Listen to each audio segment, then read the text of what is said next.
Chapter 485. August 27th, 8 p.m. sharp, the broadcast in the Xinxiang Stadium started to guide the atmosphere. The audience cheered and cheered. Before the final match, there would be a battle between the third and fourth places to warm up the atmosphere. Young man, go for it. In order to get more money, there's no cheering today. Only a spur from Coach Yen. Yenjika sent a message on time. Spur. Lu Qing chuckled softly. Holding head trembling expression, weak chicken shivering in fear. Following that, he added another sentence with an on steroids emoji, I can only work harder. After a few words, he exited QQ and passed his unlocked phone to An Chaoyang.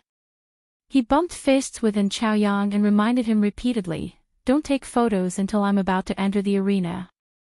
When you post it, don't say anything unless you can. He had run out of excuses and reasons. He could only use An Chaoyang, who was relatively more reliable among the unreliable. Okay.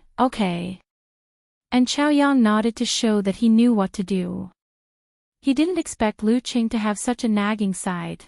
After giving instructions on the live broadcast, Lu Qing saw Peng Liyun reach out his fist and bump it with himself. Peng Liyun smiled and said, don't make a mistake. Make a mistake. Peng Liyun knows this phrase. Does he know that An Chaoyang and I always talk about him like this during his matches? Hearing this familiar phrase, Lu Qing was stunned for a moment. When he came back to his senses, he couldn't help but blush. And Chaoyang couldn't help but cough twice, as if he was caught talking behind someone's back. Caught in the act, Lu Qing laughed dryly and replied, no. At this moment, Renli reached out her fist and looked at him with guilt. She confessed, it's my fault for spilling the beans. It's okay.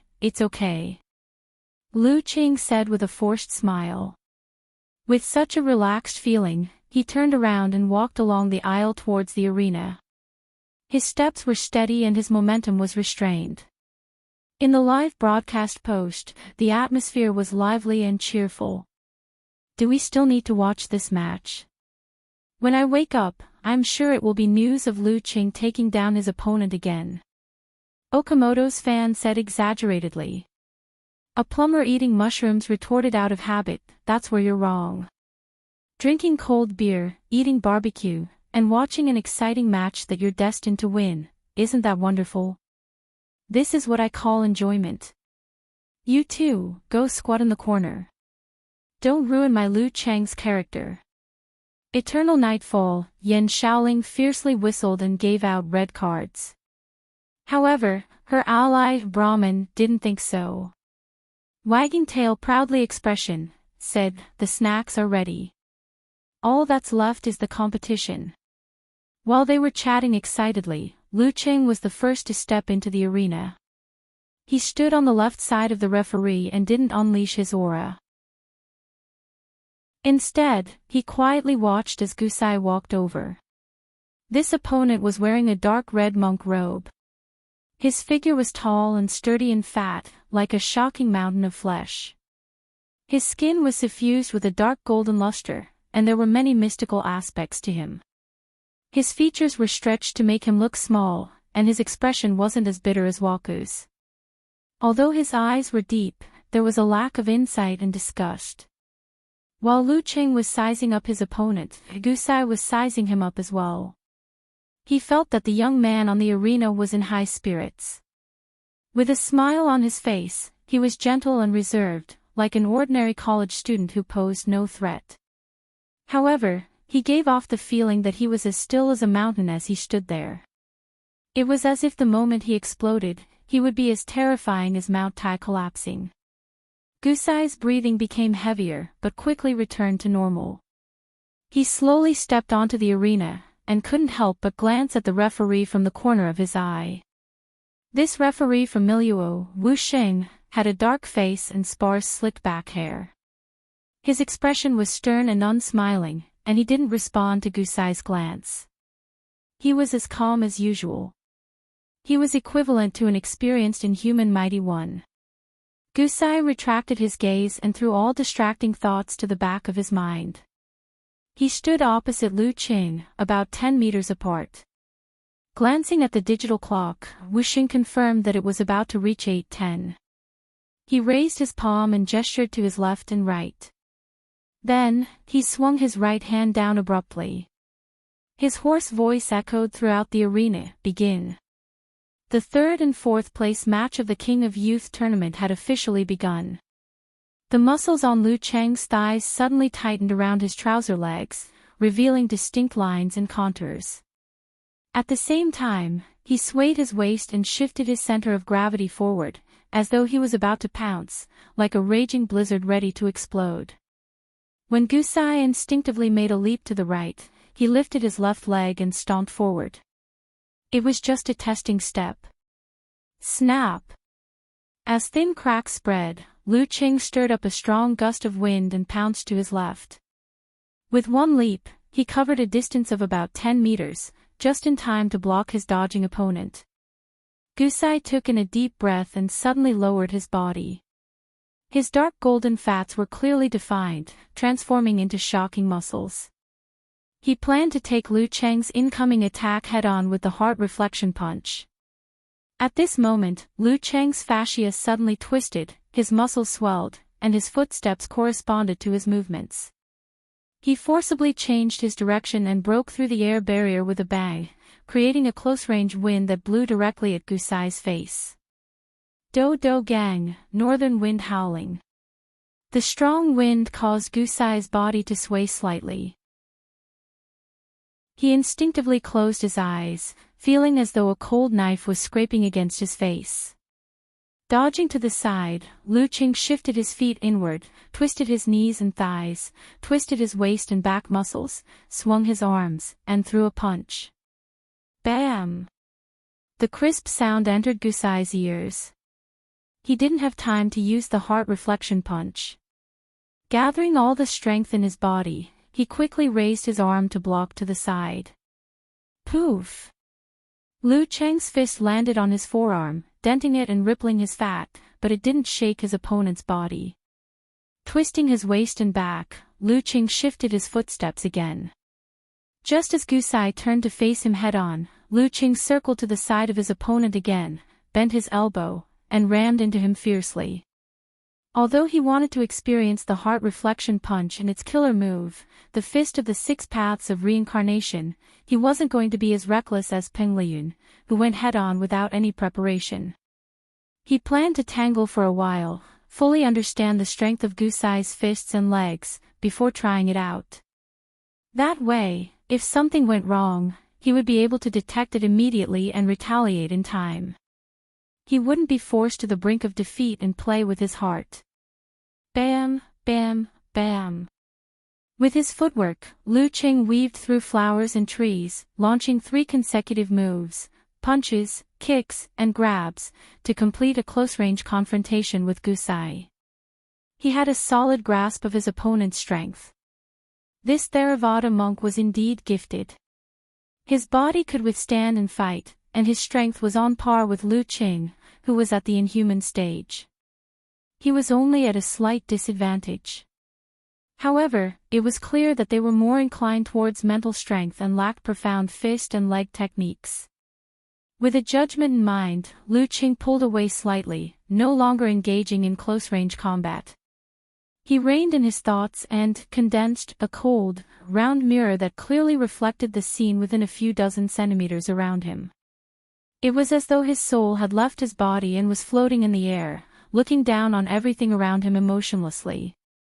Once he got the ice mirror, Lu Cheng immediately withdrew his chi and blood, pulled back his arm and quickly swung his elbow. Bam! He threw a punch like lightning, the high-speed friction against the air and igniting a layer of crimson, almost white flames. It was as though he had put on a flashy glove. With a break, Gusai could finally catch his breath. Channeling his spirit, bitterness surfaced in his eyes. He threw an ordinary straight punch with flowing dark golden light, colliding head-on with Lu Cheng's fire fist. Boom! Flames flew everywhere, and the dark golden light on Gusai's fist faded from the explosion. Affected by both the explosion of Dan force and the shock wave, he took a few steps back, not daring to take it head-on. On the other hand, Lu Qing felt discomfort in his throat. His lungs tightened as though they were burning. He couldn't breathe, as though he was suffering from a serious illness. Not only that, he also experienced the weakness of his body. It was as though he had been bedridden for a long time, no longer able to dominate the arena. Heart reflection punch, illness. In life, the torment of illness was unavoidable. Everyone would experience it a few times. The memories hidden in Lu Cheng's body were triggered, resonating with Gusai's fist intent. He broke through his past and was infected with a serious illness. His fists and legs became weak, as though he could only watch as his opponent threw a punch at him. His defensive movements were abnormally slow. It was a very real feeling. But in Lu Cheng's condescending view, in the reflection of the ice mirror, his blood was surging, roaring as it circulated. His muscles were young and vigorous, ready to break walls and crack the ground at any time. There was no sign of illness at all. Everything that happened before was an illusion produced by his brain under the influence of external waves. His brain secreted the corresponding hormones, deepening the sense of reality. It's good to be healthy. Lu Qing couldn't help but sigh as he felt the contrast between his seriously ill body and his real body. He took half a step forward with his left foot, expanding his muscles. His right fist struck out with a bang, blocking Gusai's fist that was trying to sneak up on him. With a muffled bang, both fists seemed to be out of shape. Gusai's monk robes swayed, almost ignited by the flames. He hurriedly took half a step back, a bitter look on his face as he swung his arm in reverse. Heart reflection punch, pain. Lu Cheng, of course, chose to take it head-on. He gathered and released his qi and blood, thickening his left arm. He threw a vicious punch without dodging. The surrounding temperature dropped abruptly, condensing into water droplets and white mist. They clustered around the sparkling fist, and as it struck Gusai's forearm, the muscles caved in and turned into fat, and the dark gold turned into a greenish white. In that instant, Gusai was forced back 2 meters, his feet leaving clear marks on the ground. His arms and forearms were covered in white frost, and his lips trembled from the cold. Lu Qing heard his stomach growling and felt an uncontrollable hunger.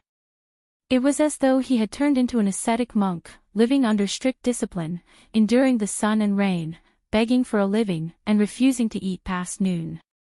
Dry and tasteless food, eating without any pleasure, and the discomfort of being so hungry that his hand was about to reach out from his throat assaulted his mind. He couldn't wait to admit defeat, turn around, and rush back to the restaurant to gorge himself on food. No, he should hurry back to his country and feast on the various delicacies he had been missing for a long time. Stir-fried eel, Old Lou's grilled eggplant, roasted beef with potatoes, stewed pork ribs with lotus roots, tomato and egg soup, fish-flavored shredded pork, spicy crab, braised crayfish. Images flashed through Lu Cheng's mind, making him more aware of the torment of an ascetic monk. Bam! He mustered all the strength in his body, swung his arms violently, and threw a punch. Fight for the delicacies. Of course, the ice mirror was only a ripple, not broken. It clearly reflected the reality that he wasn't hungry. This allowed him to control his emotions and not be anxious or impatient. Bam! Gusai, who had just turned around and pounced, was forced back again. The ground cracked under his feet. Shock flashed through his mind. He couldn't believe that Lu Qing could unleash such ferocious strength in his hungry state. Food is the god of the people. Lu Qing swallowed, stretched his body, and chased after him. His muscles were defined and firm, as though he was a deity who had descended to earth. Again. He shouted to himself. With great interest, he swung out his right arm, turning his fist into a spear and thrusting it at Gusai's throat. The Emperor Yen force contained in it ignited the surrounding air, causing it to contract inward like a ball of fire. Gusai's eyes blazed with white light. He didn't dare to hold back or test his strength anymore. He hurriedly channeled his spirit and burst forth with the 5 skandhas light in his eyes. He stepped forward, swung his arm, and charged forward silently. 6 paths of reincarnation punch, hungry ghost sect. He wanted to use his unrestrained greed to secretly influence his opponent's mind. He wanted Lu Qing to become more and more impatient as the fight went on. The more he fought, the more he would neglect other issues and only have the impulse to take him down in one go. This was an extremely difficult fist force to detect. The victim was usually unaware of it. By the time they realized it and tried to suppress it, it was already too late. They were already on the brink of failure, or had already failed. That was why Gusai used it as a prelude. Boom! The ball of fire exploded, the flames rolling. The monk robe on Gusai's arm was shredded inch by inch. Cracks appeared on the dark golden luster. His other palm was spread out in front of his face as he staggered backwards to neutralize the impact of the Emperor Yen force. In terms of power alone, no one would dare to be ranked in the top 3 if this core force of the fire sect was ranked 4th. Ripples appeared on Lu Cheng's ice mirror. The crystalline layer seemed to be about to crack, but it also revealed the spy who had infiltrated it.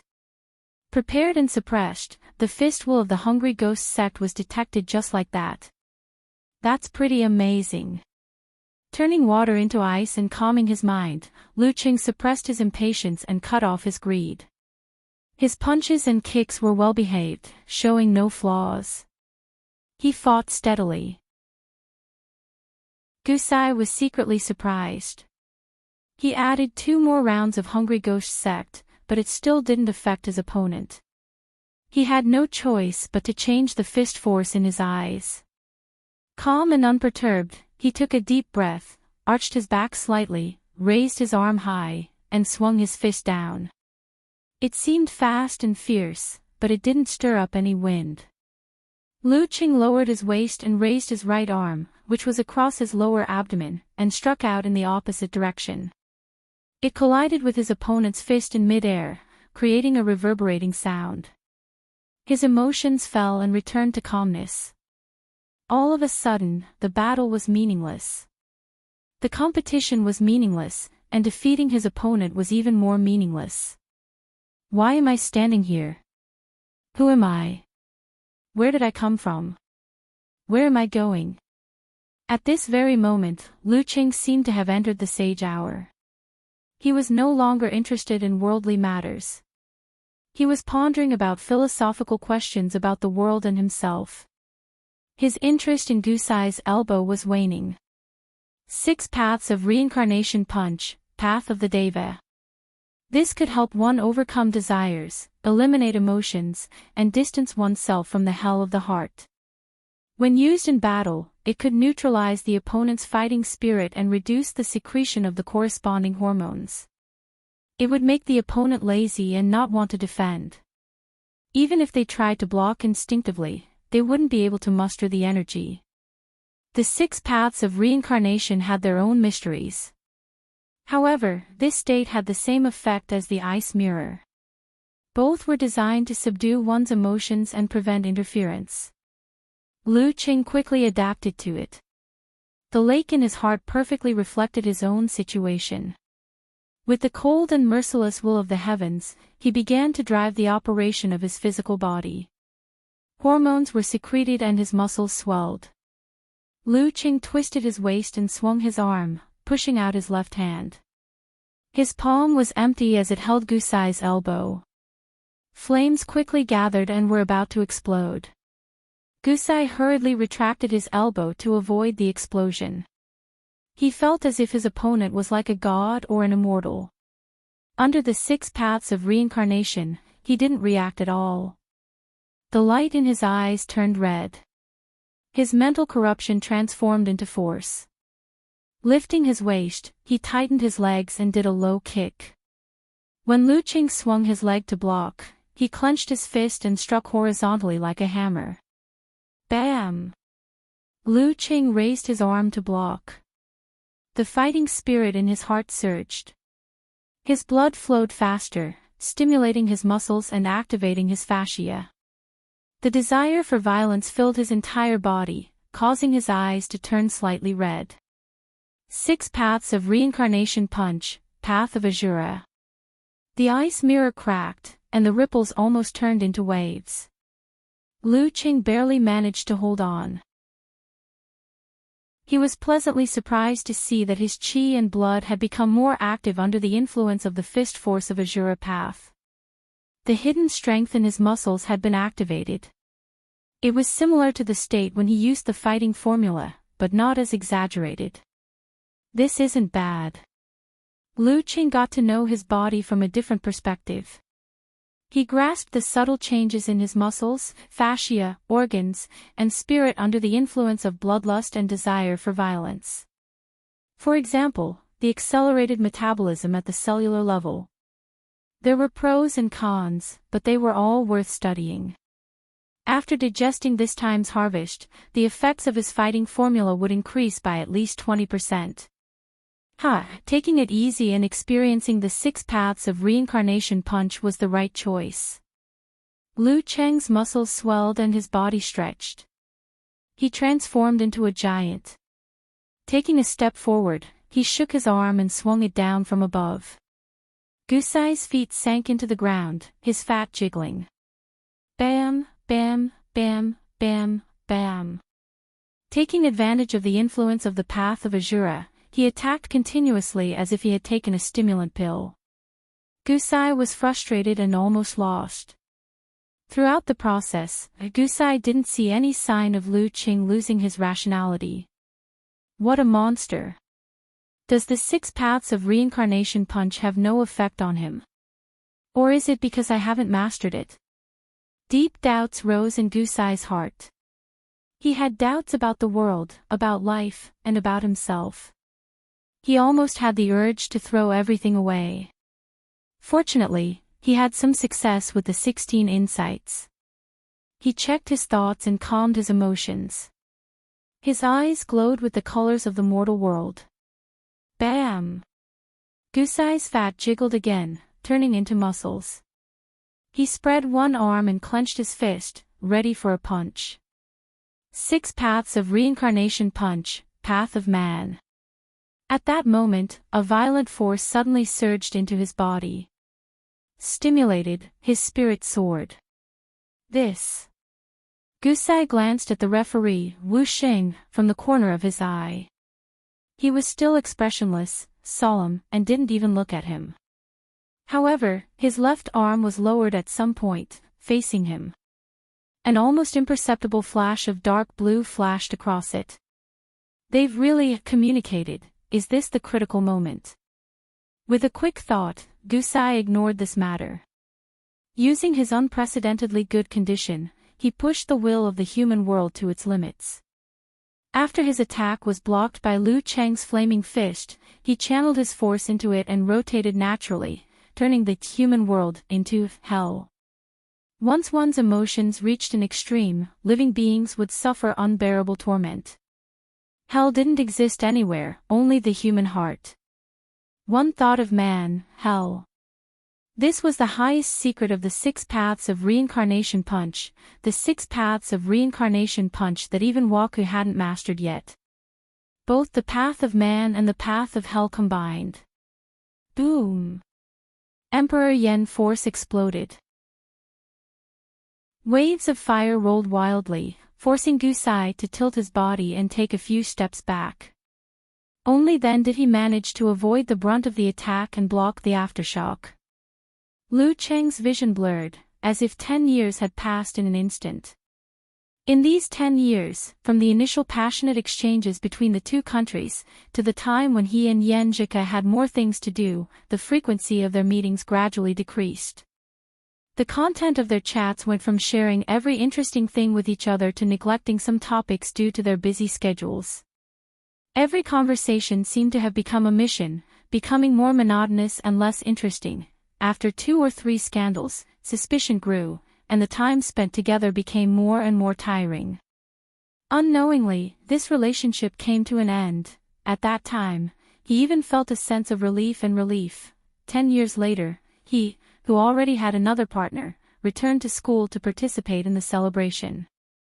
When he returned to the bridge at night, he suddenly saw a familiar figure.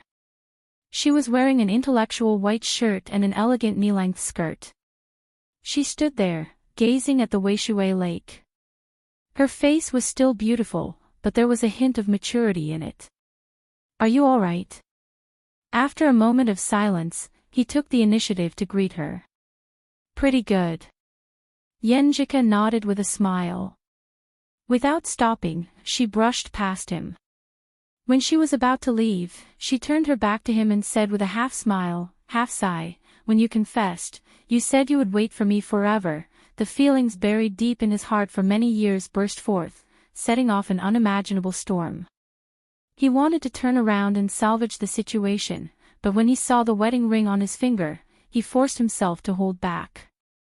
The slender and beautiful figure gradually disappeared into the distance. His heart was emptied, filled with intense regret.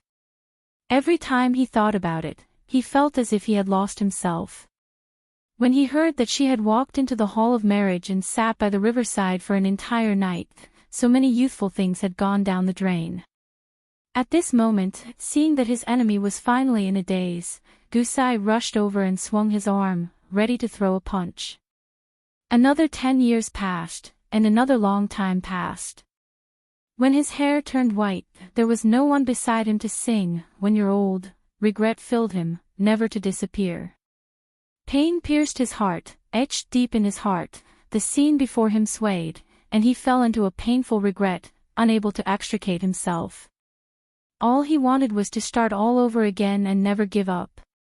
"No, this is not the future I want." His emotions churned, triggering ice and fire. He wanted to throw a punch at his detestable self and detestable fate. Ice and fire balanced, triggering Nebula.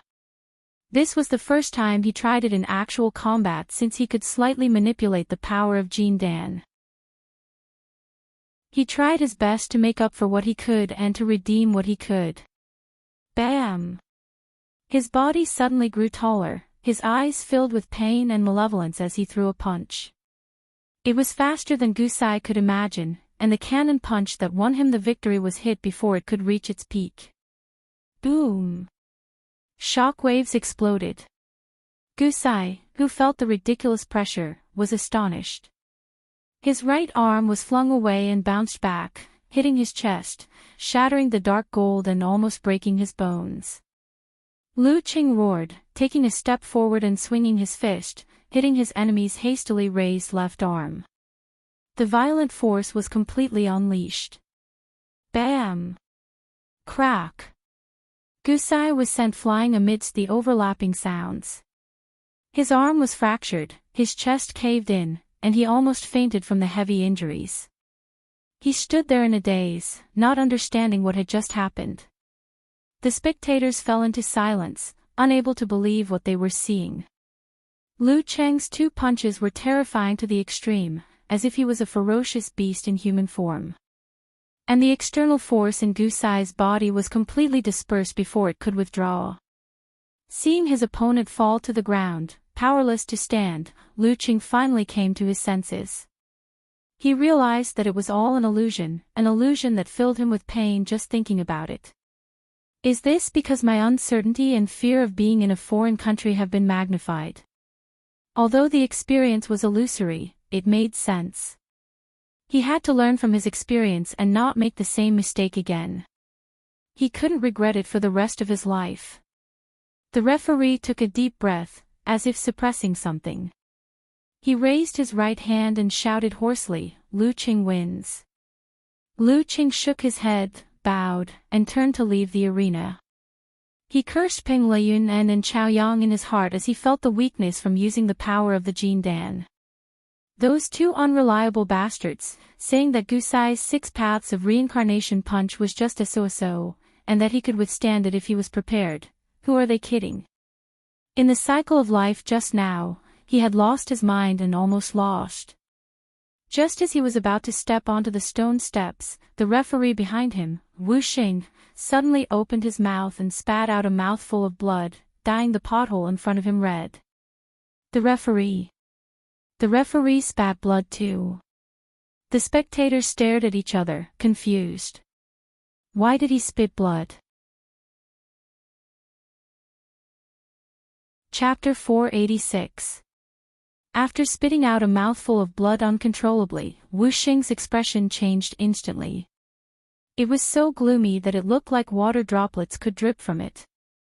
After creating such an abnormal situation, he could already imagine the shock, guesses, and accusations of others. What was supposed to be a well-hidden and impossible-to-be-exposed matter was now exposed to the audience. His reputation was undoubtedly going to plummet. Gusai's eyes were filled with confusion, reflecting the crimson spray from the referee. He felt that everything was so illusory, as though he was possessed by the extraterrestrial demon and had participated in such a farce. What was even more unacceptable was that he still lost. He was caught off guard and lost without any temper. At the very last moment, Lu Qing actually unleashed a power that was even more terrifying than the fighting formula. He suddenly felt like laughing. Laughing at the vanity, laughing at the desire, laughing at everything in the world, and laughing at his own greed. Not good. Is Gusai out of his mind? Seeing the changes in the fat monk's expression clearly displayed on the big screen, the audience was shocked after their initial confusion. They suspected that Gusai had been beaten silly and had broken down. Walko's brows furrowed slightly. With a few steps, he was already on the stage. Clenching his right fist, he punched the back of Gusai's head, knocking him unconscious. Half carrying and half carrying, he was sent to the emergency room. He didn't look like he had realized the falsehood of his body, mind, and world, and thus developed feelings of disgust and abandonment. Instead, he looked like he had gone to the extreme and was blinded by the extraterrestrial demon. He had to be stopped decisively, otherwise he would really go crazy. Looking at the crowd and everything that happened, the Xinjiang team leader's face gradually turned pale, as though he was seriously ill and injured. Now that things had developed to this stage, he could already see his end and imagine the punishment he would receive. It was as though a tragedy was about to unfold. You can't even win against Lu Qing with the help of the referee, Gusai, you piece of trash. Piece of trash. It doesn't matter if you're a piece of trash, but you're implicating me. What's wrong, Fatty 4? In the live thread, Eternal Nightfall, Yen Shaoling sent an emoji. I don't watch many matches, but you can't lie to me. Since when did the referee get injured? I suspect that I'm watching a fake match. Unparalleled Dragon King gave the same reaction. Pig Riding Knight wiped off his cold sweat and said, yeah. Although the referees would occasionally suffer a certain amount of backlash in order to prevent fatal collisions between the two parties, but it wouldn't be to the extent of vomiting blood. What the F***ck is going on? As the saying goes, there must be something behind the scenes. Of course, mighty fighters of the fourth pin, of the same level would be of the mighty ones of the seniors, of mighty of the mighty of the mighty of the mighty, of mighty of to be of the mighty one, like that, of mighty of the of PTO. LLY, to be. Of, to be, as expected. To be of B, like. Invincible Punch replied, could it be that the referee was already injured, and was affected by the shockwave and fire of Emperor Yen force, and finally couldn't suppress it anymore? How is that possible? It's not like they can't find another referee. If he's injured, they can just find another one, a plumber eating mushrooms retorted. Within human control. How can they not know if he's injured or not? There must be some dirty-ass deal. Okamoto's fan used Beethoven's face as an emoji. At this moment, unparalleled Dragon King, who had been silent for a while, said, "I just checked the referee's information. I found out that his mutated ability is very interesting. It's called resonance. Every time his opponent collides with him, he will feel the impact. In other words, he will suffer a certain percentage of the backlash." That sounds a little weird. Since resonance can transmit impacts and damage, can it also transmit positive effects, such as an increase in strength or spirit? Pig riding Knight threw out a guess in puzzlement. Blind student, you found the highlight. That's what I thought too. The referee used resonance to help Gusai and wanted him to get third place. Who knew that Lu Qing would suddenly explode and injure Gusai? At that moment, his resonance had yet to be interrupted, so he suffered the corresponding backlash damage. "There's no way he would vomit blood for no reason," said unparalleled Dragon King with an emoji pointing at Conan in front of him. "Yeah, so shady." Brahmin scored full marks for reading comprehension.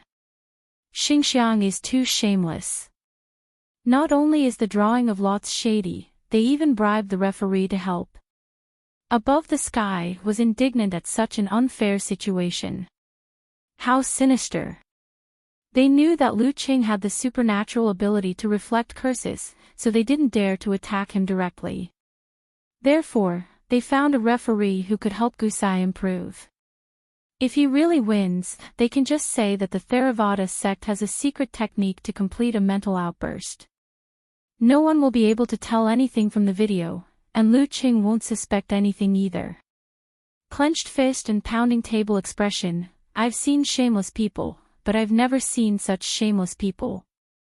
The atmosphere in Nanyang has always been shady. I saw the same speculation in the forums in Japan. They said that Xinjiang, Miluo, and Nanjing all had a record of cheating and bribing referees. They're so heartless and shady. I don't want to play with them in the future." Lu Qing won 1-2. He even made the referee vomit blood and exposed the truth. That's so satisfying. So satisfying. Let's see how Xinjiang is going to face international public opinion. What's there to be afraid of? What's there to be afraid of? He even won. This is so satisfying. Sarcasm, exclamations, and indignant comments sprung up like bamboo shoots after the rain, making the live post extremely lively. However, because Lu Qing still won 1-2, and even inflicted heavy damage on his opponent and injured the referee, the matter was exposed to the public. Therefore, no one felt sullen or angry. I finally understand what you guys are saying. I'm so angry. I'm going to complain, I'm going to protest. Yan Shaoling finally figured out what was going on. Also, my Adonis is so handsome. Lu Qing has been promoted to your Adonis. Indeed, being able to win against 2 wasn't something that just anyone could do. In the past 10 years, he's the first contestant to make the referee vomit blood. Unparalleled Dragon King sighed, then continued, I think it's useless for you to protest. Xinjiang will definitely not admit to it.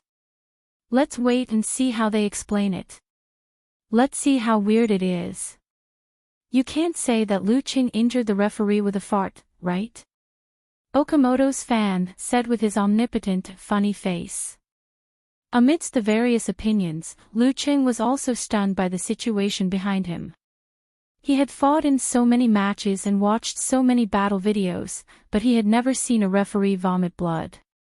Who would have thought that it would happen to him today? That's strange. He frowned slightly, his thoughts racing as he walked back to the spectator stand. Impressive, winning in a 1v2. Peng Liyun gave him a fist bump. 1-2.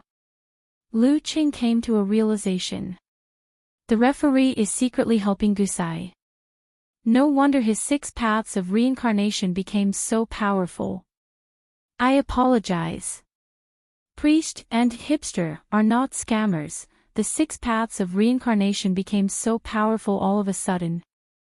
Then the referee must have helped. And Chaoyang blurted out, feeling that he had completed the chain of evidence. Let's go besiege the referee and demand an explanation. Ren Li's eyes lit up, eager to try. Don't make a fuss about this. I'll protest to the officials and get the embassy to step in. Zhong Ningtao quickly pacified the heavenly sons of the era. If they really went on a rampage, they would be equivalent to a mobile ammunition depot. Lu Qing had already won, so he didn't feel much anger. Instead, he was secretly pleased. Who asked you to trick me? Now you're in trouble. You went for wool and came home shorn. Gusai, so what if someone helped you? I still won, didn't I? And I was fooling around most of the time. He shook his head, annoyed and amused. Then I'll leave it to you, leader. I want to see what reason Xingxiang will come up with. He was now more afraid of what he had experienced in the Wheel of Life. He couldn't wait to take back his phone from Yin Chaoyang and unlock the screen. Yen Zhike had already sent him a message with a dumbfounded expression. Cheng, what happened in the end? Why can't I understand? You defeated Gusai in 2 punches. The referee even vomited blood. The referee might have helped Gusai in secret, so he suffered from the backlash. Lu Qing skimmed over the matter and changed the topic to what he had experienced in the instant 10 years.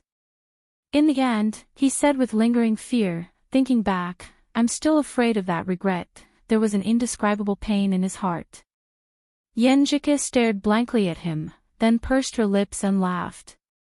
She was laughing at the stupid Cheng's fear. Then, she chided him. Are you stupid? How can we end up without a cause? If it really comes to that, we still have to go through the divorce procedures. As long as we meet, we'll definitely be reluctant to part with each other, but we'll reconcile. Lu Cheng was stunned. He blushed and replied, Yeah, I forgot about that. We've gotten our marriage certificate, idiot. Scolded Yen Zhike. Her fingers flew across the keyboard. But it's good to have such an experience. You have to summarize it seriously and write down your thoughts. Clearly mark out the things you need to avoid and your mentality. Okay. Nodding vigorously expression, you really need to write a summary and send it to me.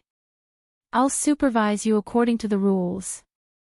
Wiping hair expression, Yen Zhike replied. Yeah, I'll also look at this summary often to remind myself what to avoid and never forget my original intention. Due to the uproar and pressure from the Chinese embassy, 10 minutes before the start of the finals, the organizing committee reported the abnormality in the 3rd and 4th place match. The referee of Miluo, Wu Xing, has an old injury. He was affected by the explosion created by Lu Qing and was injured by his fist wind. He vomited blood. This is not cheating. Sitting in the lounge, Wu Xing heard the explanation from the broadcast. He clenched his right hand tightly and crushed a metal bowl. He would rather be punished by the organizing committee than receive such a description. As an experienced mighty one, he was injured by the fist wind of a junior. Where would he put his face? What is the fist wind? It's the wind brought by the fist. If I can be injured like this, how can I face others in the future? Receiving money is at most a problem with my character, but this is a matter of my pride as a boxer. The fist wind, the fist wind. In the live broadcast post and various forums, people were pounding the ground and laughing at this explanation. It's just like giving away 300 taels of silver. Strong Lu Qing, the fist wind hurts the inhuman, and the look in his eyes kills the dance stage. Someone commented. Chapter 487. Fist wind, fist wind. Fist wind. Hearing the announcement, Lu Qing almost punched the wall and laughed out loud. He praised the committee for being so blind and thick-skinned. When I go out in the future, I can add a sentence, hurt by a scratch, die by a touch, can hit an inhuman from a distance. How cool, how strong, how tough. After sharing the news with Yenjika, he looked at Pengleyun who had just stopped laughing. Priest, it's about time to go out. Only a few minutes left. Less than 4 minutes to the start of the finals. Pengleyun, who had already changed into his martial arts suit, stood up slowly and walked towards the door of the changing room. After taking 2 steps, he suddenly stopped and looked back at Lu Qing, who was following behind him. He asked in confusion, "What did you call me just now?" Priest. Lu Qing answered honestly and explained with a smile, "Look, you're a disciple of Shangqing sect and you're studying the mysteries of nature. You're always in a state of cultivation. If you're not a priest, what are you?"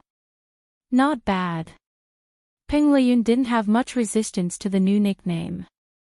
He opened the door and walked out. And Chaoyang caught up with him and walked beside him. He glanced at him and said, "Don't tell me you've been thinking of nicknames for us when you have nothing to do these few days." No, no such thing. Lu Qing laughed dryly and shook his head. Do I look like such a boring person? It's just that when I'm chatting with Talker, that guy always brings me in this direction. And Chaoyang didn't believe him and asked, "Tell me, what's the nickname you gave me? I can accept it if it's not too weird." Hipster, artistic youth. Lu Qing answered without hesitation.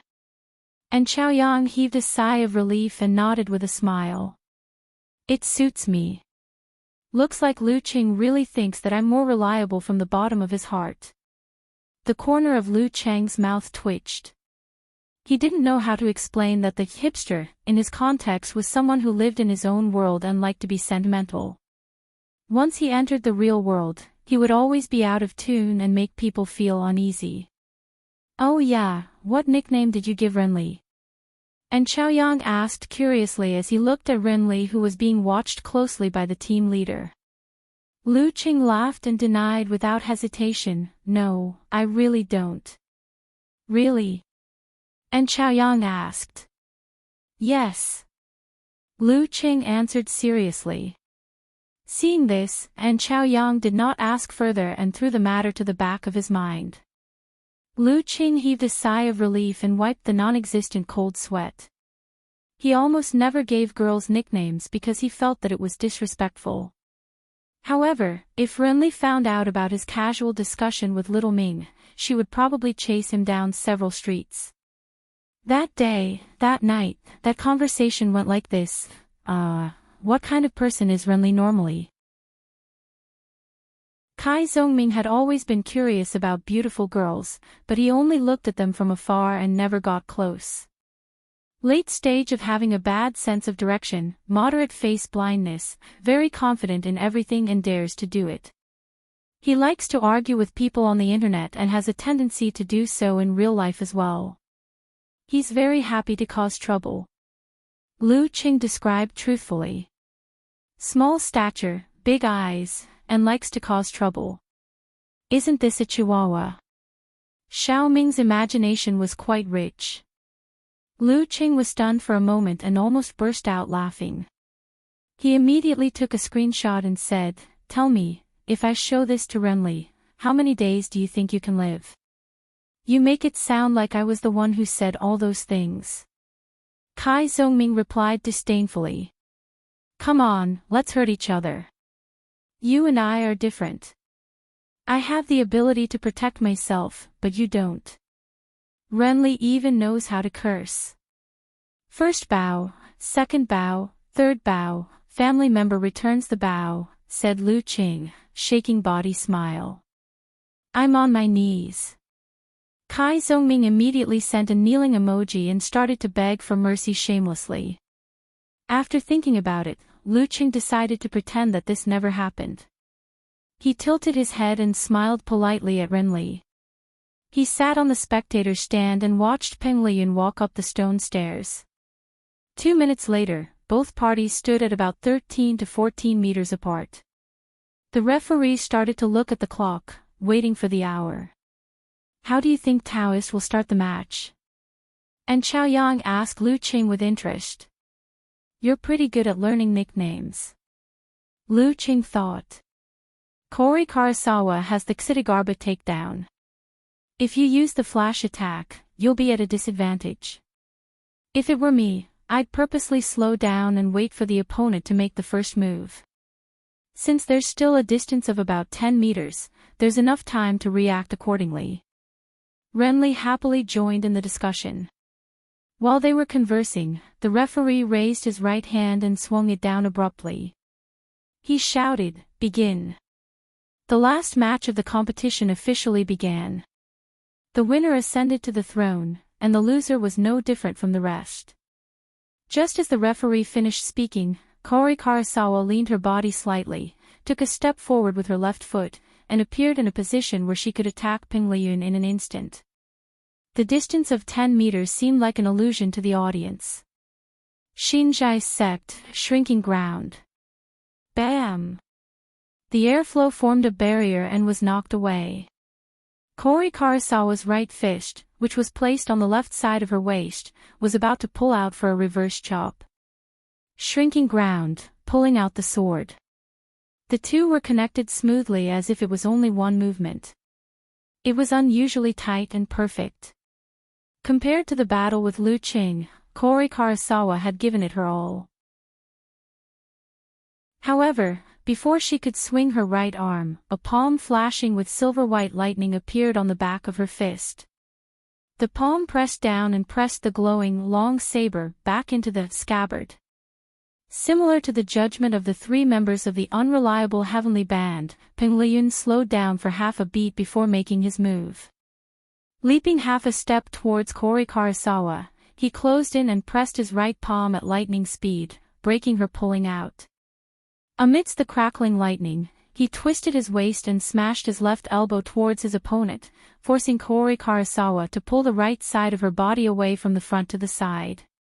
As she dodged, she flicked her scabbard and swung her left fist upwards, creating a streak of white light. Within the confines of the arena, the two of them exchanged blows and collided repeatedly. They used all of their skills in close-quarters combat, grappling, and joint techniques to the fullest. At times, there would be loud bangs, and at other times, there would be silent entanglements. It was a thrilling sight. It was a feast for the eyes of Lu Qing and the rest. They took the opportunity to examine themselves and look for problems. Priest's initial response was just as we expected. That means he wasn't careless, it wasn't easy. Apart from the battle with Renli, he was finally not reckless. In the midst of the battle, Peng Liyun, who had been monitoring the slightest movements with a portion of his attention, suddenly heard an undetectable crack. It was heavy and powerful, making one's heart tremble. "Good timing," Peng Liyun exclaimed. Just as Kori Karasawa was about to pull back her arms, he clapped his palms together, causing a clap of thunder on the ground. Boom! The thunder was deafening and shook one's mind. Kori Karasawa's head buzzed. The force of the flying dragon takedown that she had been accumulating was almost dispersed, causing her hand movements to slow down. It was this delay that allowed Peng Liyun to separate his palms and pull out a thin, flashing thunder sword.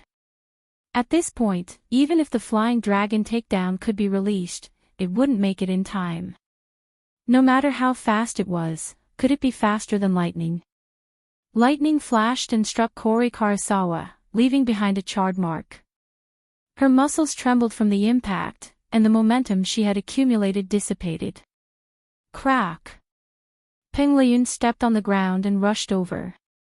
Visualizing a green jade talisman, he struck out with the Thunder Seal fist. Kori Karasawa wasn't severely paralyzed and woke up in time. Her body glowed with a white glow, her clothes suddenly puffed up. Her right arm struck out horizontally, narrowly hitting her opponent's fist. Bzzzt. Her hair was a little fluffy and her arm was surrounded by lightning, giving off a burnt smell and faint smoke. But it was enough to make Peng Liyun's body wobble. His right hand hurt and he instinctively swung it. Thump, thump, thump. Kori Karasawa took the initiative to back away and create some distance between them. She was trying to buy time to dispel the paralysis with the chi she had cultivated. When Peng Liyun pounced on her again, she arched her body slightly, producing a soft crack. This time, it was faster and more urgent than the previous time. Her opponent didn't even have time to unleash the thunder from a clear sky. Shinjai Sept, flying bird takedown. Bam! Amidst the explosive sound, Kori Karasawa pulled back her left arm, leaving behind afterimages as she struck at her opponent. At this critical moment, she couldn't care less that the battle had only been going on for 2 to 3 minutes. Peng Liyun lowered his waist. When his footsteps came to a halt, his body jerked backward, changing the direction of his fist as though he was trying to pry open a boulder. It bounced upwards and accurately broke through Kori Karasawa's blade gleam. It hit her arm and blocked her opponent's counterattack. But Kori Karasawa's right hand was already in the shape of a blade. She slashed out continuously at the same speed and with the same ferocity. She looked like she wanted to end the battle in an instant. At this moment, the sound of a vortex spinning madly came from Peng Liyun's body. It was stacked on top of one another, brimming with an obvious sense of accumulating strength. A strong repulsive force was suddenly produced between him and Kori Karasawa. It obstructed his opponent's attack and slowed her speed. Bam! Peng Liyun threw out a punch, hitting the side of the blade. He used the repulsive force and the rebound to leap back, widening the distance between them. This prevented Kori Karasawa's triple aerial attack from completing and had to be stopped prematurely. No matter how fast the blade was, it was useless if it couldn't hit the opponent. However, Kori Karasawa managed to stabilize the situation and was no longer in a precarious situation like before. As the fierce battle resumed, she became more cautious. She knew that Peng Liyun had most likely learned the secret of the flying dragon takedown from Lu Qing. Hence, she didn't dare to use this sure-kill move recklessly. She didn't want to expose her weakness and be caught by her opponent, putting her in a passive position like before. Without the deterrence of the flying dragon takedown and lacking a weapon, Kori Karasawa was gradually at a disadvantage in terms of punches and kicks. She was accumulating more and more numbness and had to divert quite a bit of her chi to neutralize it. If it wasn't for the fact that she still had the aerial attack to force Peng Liyun back and that her opponent had to spend some effort on defending against the flying dragon takedown, she would have already swallowed the bitter pill of defeat. After a few minutes, Kori Karasawa knew that this couldn't go on. With a thought, she came up with a plan. At this moment, Peng Liyun heard the faint but deep cracking sound again. Without hesitation, he clapped his palms together again and created the thunder from a clear sky. Amidst the rumbling sound, Kori Karasawa's eyes didn't waver, as though she had been prepared for it. She took a step forward and dodged to the side in an attempt to let the cloudless thunder blade strike empty air. She had prepared for the flying dragon takedown to trick Peng Liyun into making the first move. Then, she would seize the fleeting opportunity to execute the sure-kill move and destroy the enemy. The cracking sound came again. Kori Karasawa's expression changed because Peng Liyun's palms were still tightly clasped together. In order to maintain this state, sweat beaded on his forehead. It was very strenuous for him. The cloudless thunder blade could be activated with delay. After knowing that Kori Karasawa wouldn't use the flying dragon takedown again, how could Peng Liyun not be on guard? Bam! A flash of silver struck Kori Karasawa again, paralyzing her entire body and causing her to tremble. She no longer had the energy to execute the flying dragon takedown or the flying bird takedown. Taking a step forward, Peng Liyun struck out with the machine punch. As his chi and blood retracted and his tendons tightened, he attacked wildly, almost creating a series of afterimages. Still numb, Kori Karasawa blocked a few blows before she couldn't keep up with the movements. She could only watch as her opponent's fist stopped in front of her. She heard the referee announce the result: Peng Liyun wins. Phew. Peng Liyun exhaled, but felt a little regretful. Sigh, I didn't get to experience the flying dragon takedown for myself. But then again, if it wasn't for Lu Cheng's warning, this battle would have been very difficult for him. There was even a high chance that he would have lost. Chapter 488. Peng Liyun wins. With the referee's announcement, the multi-day King of Youth tournament finally came to an end. Only the reverberating cheers made the ending of the story even more moving. Kori Karasawa channeled her chi throughout her body. Her body glowed, and her muscles trembled slightly. She slowly walked down the arena, her slender figure looking slightly lonely. In this match, she was completely passive. Although the battle was intense for a long time, she didn't pose much of a threat to Peng Liyun. Her flying dragon takedown, which she relied on the most, had become her weakness. It was exploited and targeted by her opponent, which was one of the main reasons for her loss. Thinking about that, Kori Karasawa recalled the battle between Peng Liyun and Ren Li. They didn't use their sure kill move in the first half of the match. It wasn't because they didn't have the ability, but because they didn't dare to. Once their build-up was interrupted, or the sure kill move failed to hit the enemy, it would expose their flaws and give their opponent a good chance. Am I relying too much on flying dragon takedown? Kori Karasawa looked at the silent Japanese delegation, a thought suddenly forming in her mind. Ever since she mastered flying dragon takedown, no matter what kind of opponent she faced, she could make them fear and avoid her. She never thought that she would one day lose to this ultimate move. No matter how strong it is, I should only use it at the most appropriate time. The most appropriate time. Kori Karasawa pondered. She began to reflect on her past experiences and lessons learned. Peng Kuan, I will do my best to catch up to you. I look forward to our next battle soon. When that time comes, I will bring my Fugu Maru. After a round of congratulations and awards ceremony, Lu Cheng, Peng Liyun, and the rest returned to the hotel. In the lobby, the leader, Zhong Ningtao, clapped his hands and said with a smile, "Congratulations on completing the mission. Congratulations to all of you for exceeding the quota. As for the reward, it will be handled by us and will be transferred to your account within 5 working days. Have a good rest tonight. Tomorrow's flight is at 5 p.m. Would you like to take a stroll around Fulua or go directly to the airport's duty-free shop?" "I'm fine with either," and Chaoyang answered casually. Peng Liyun also had the same attitude. Ren Li, on the other hand, was lost in thought.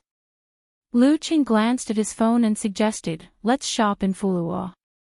There are some things you can't buy in the duty-free shop." Fortunately, with Coach Yan's reminder, she finally remembered that she was going abroad. How could she not bring some gifts for her parents and grandpa? After an intense discussion, the list had been made. She even flipped through the strategy guide to decide where to buy the gifts. Of course, his wife also needed a gift. "Alright, let's go to Fulua then. We should have some time to go to the duty-free shop when we arrive at the airport." Zhong Ningtao made a quick decision. Without mentioning the matter of shopping, the few of them successfully caught the plane and arrived at Huahai at night. As they waved goodbye to each other, Lu Qing noticed that Renli was using WeChat to contact the person who was going to pick her up. "Daoist, hipster, you guys should have given me nicknames, right?" "What is it?" Generally speaking, all nicknames were equal. There was no reason that only he could give others a name.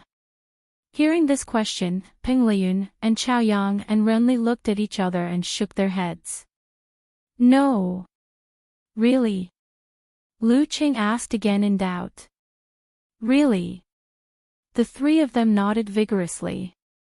"Alright, you guys are really good kids. Lu Qing looked at the time and said goodbye to his friends who didn't rely on the heavenly score group.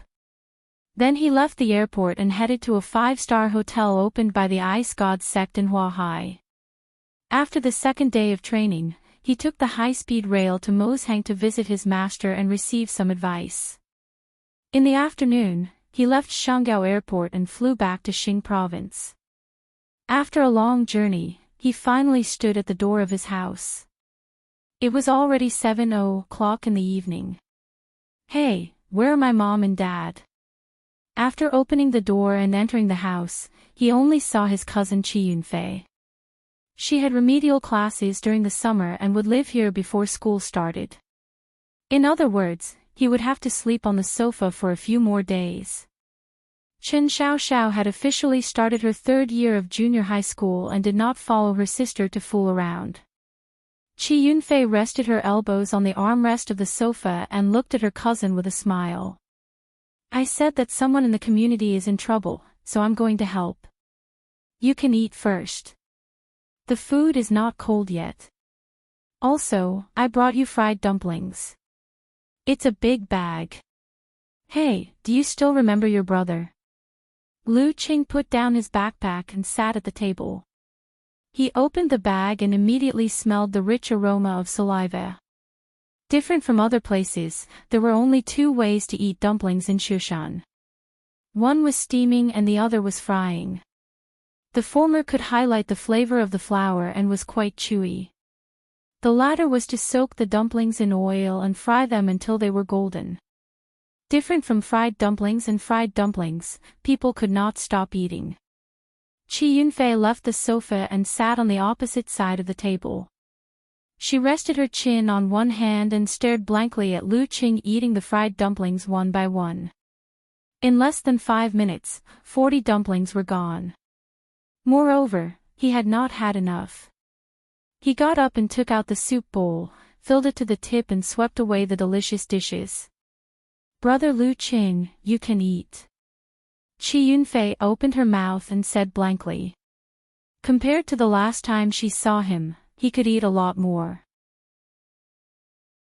Lu Qing put down the bowl and chopsticks, clenched his right hand into a fist and waved it. "Otherwise, where do you think I got the strength to hit people?" Speaking of this, Qi Yunfei's eyes immediately became bright. She said regretfully, "Brother Lu Qing, you are not like before. In the summer, you would be shirtless. Isn't that nonsense? I have the supernatural ability of frost. Why would I be afraid of heat?" Lu Qing laughed and scolded, "And I am old, I have to be polite. You seem to be very disappointed." Yes. Qi Yunfei nodded without hiding. "I wanted to take a few photos while you were shirtless. At that time, the girls in our class would kneel down and call me sister." She had a silly smile on her face as she fell into her fantasies. Her cousin's current figure really made girls drool. And there were so many people in the whole grade who liked and worshipped him. Lu Cheng's mouth twitched. He thought for a while and said with a smile, "Fei, how was the final exam?" Qi Yunfei returned to the human world and said hesitantly, "More than 20 in the class, about 30. Which subjects did you not do well in?" "I remember you are very afraid of mathematics and physics." Lu Qing kept smiling and continued to ask. "Mathematics, I didn't pass mathematics." "Oh, Brother Lu Qing, why are you asking this?" Qi Yunfei was uncomfortable. As a student with bad grades, she hated this kind of topic the most. "I care about you. I am your brother." Lu Qing answered seriously, "How many marks did you get in mathematics? Physics? Chemistry? Have you finished your summer homework?" Qi Yunfei laughed and suddenly stood up. She rushed to the bedroom and answered in a charming voice, "Brother Lu Qing, I remember something to do. Let's talk later." Clang! She closed the door and stomped her foot angrily. "Brother Lu Qing, can't we have a good chat?" Lu Qing leisurely picked up his chopsticks and continued to devour the food. Little guy, you want to take photos of me? Don't you know what a topic terminator is? When he was full, he took a photo of the sofa and sent it to Yenjuka, crying that he had to be the director for a few more days. Lu Jisheng and Qi Fang finally came back. Mom, whose family is in trouble? Lu Qing asked casually. Ding Lauer's family. His son had a car accident. His family is in a mess. Qi Fang sighed, he is in his early 30s. How could he die so quickly? Really, alas. Lu Jisheng sighed and then sighed, unexpected things happen. Cheng, be careful when you walk next time. Don't always look down and play with your phone. Car accident. Even if it was a 10-wheeled truck, I might not be hurt. Lu Qing secretly complained, but in his mind, the appearance of the Ding family's son appeared. He was 10 years older than Wang Su and loved to read novels. When he was in junior high school, he would read some books from him from time to time. He was not married and had just recently gone on a blind date. Who knew that he would die just like that? Life is so fragile, I have to enjoy the present. For outsiders, such emotions quickly disappeared. Lu Qing changed the topic and talked with his parents about his first experience abroad. He also gave them gifts, including one for Qi Yunfei. He went to bed on time and woke up on time. After a round of training, he felt that his transformation would be complete in 2 days. After breakfast, Lu Qing took a taxi to Yingjin building in Pingle district. He arranged to meet with Wu Qinggui to confirm the bonus according to the contract clause. There would be corresponding rewards for winning the national competition and the King of Youth League, as well as entering the Inhuman stage. This time, Wu Qinggui went directly to the entrance of the building. He smiled like a flower and asked, "You don't seem to like shopping." "When I'm with my wife, I will shop." Lu Qing smiled and shook his head, answering, "Not really. I shop online a lot these days." "No wonder you haven't seen our newly opened direct sale stores. The martial arts shoes we specially designed for you are selling very well and have helped us to open up the market in the province. You don't know how popular you are in the province." "No, not only the province. Especially the young people, all of them want Lu Cheng's shoes. Even the promotional posters you took were snatched by people." "Is it that bad?" Lu Qing blurted out. Wu Qinggui laughed and said, "It's more bad than you think. It's mainly because you don't have any business activities. Everyone's passion is accumulated on this." While talking, they entered Wu Qinggui's office. When the door was closed, the thin and capable middle-aged man took out a check and pushed it to Lu Qing. This was the first time Lu Qing saw a check. He glanced at it and counted the zeros.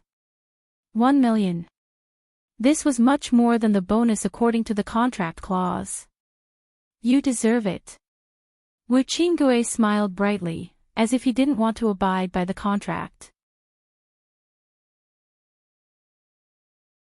Chapter 489. Seeing that Lu Qing was still hesitating, Wu Qinggui quickly added, "The profits you brought to our company are completely worth this bonus. If you're worried and afraid of any disputes, we can sign a supplementary agreement. To be honest, with your current strength, identity, and status, if I really dared to cheat you, wouldn't that be suicide? Do you think I'm tired of living?" Speaking of this, he couldn't help but sigh. "When I signed the contract with you at the beginning of the year, I was already very optimistic about your development. Who would have thought that in just half a year, you would reach the Inhuman stage and even win the University Martial Arts Tournament Championship? The number of fans on Weibo and the number of followers on the forum has been increasing rapidly. Even a man in his early 40s like him found it unrealistic and dreamy. That contract back then was simply too worth it." "You flatter me." Lu Qing smiled modestly. Ever since he participated in the University Martial Arts Tournament finals, the number of fans on Weibo had been increasing rapidly, especially after he won the championship. When the popularity of the King of Youth League of Four Nations started to rise again, it started to steadily increase. He checked last night and found that there were about 300,000 followers. Excluding those who came to watch the show in the early stages and those who came because of his senior sister, Mo Jingting, and the others, the total number was definitely not small. After all, he had never bought any fans, so it was all real. And the number of followers on the forum had also increased by more than 40,000, gradually growing from a deserted forum to a lively one. Compared to the situation in February and March last year when only Yen Shaoling and Brahman were supporting the forum, it was really a pity. At that time, even he didn't expect the situation today, especially after only 18 or 19 months. However, the number of fans didn't matter to him at his current level. Strength itself represented a lot. Dragon King and Warrior Sage might not even post a status or interact with their fans once in a few months, but their status and hidden power in Jianghu wouldn't decrease at all. While thinking, Lu Qing asked Wu Qinggui to draft a simple supplementary agreement out of caution. After taking a picture and showing it to his senior sister, Shi Yuejian, he signed it without hesitation and put away the check. As for how to use the check, he wasn't a country bumpkin to ask. I don't understand, but that doesn't mean that I don't know how to search. It doesn't mean that my wife doesn't know. Throughout the whole process, both of them tacitly did not mention the extension of the contract. After all, there was still 1 year and 4 months to go. It was unknown how far Lu Qing could go and how much he was worth. Wu Qinggui now had a headache no matter how much he offered. Moreover, he would be suspected of binding Lu Qing. It was better to build a good relationship with him and talk about it when the contract expired. At that time, under the condition that the conditions were not too different, Lu Qing would definitely do better to be familiar with him. Combining what he had seen and heard, he could make a preliminary judgment that the other party was a person who valued friendship. After signing the agreement and taking the promotional photos, it was almost noon. Wu Qinggui looked at his watch and smiled warmly. Let's have lunch together. I'll call Chairman Wei and that girl Wu Ting. She keeps saying that she wants to see Sir Lu, sure. Lu Qing agreed readily. He didn't like to socialize, but they were in a cooperative relationship, and they had a friendship outside of work, so it wouldn't be awkward or boring to have a meal together. More importantly, his mom had gone to the Ding family to help out and didn't have time to make lunch for him. It didn't matter where he ate. Just as they were taking the elevator to the underground parking lot, Lu Cheng's phone suddenly rang. It was from Director Xing Qinggu. Hello, Lu. Are you back in Shushan? Xing Qinggu laughed heartily. If you're free, come over for a meal one of these days.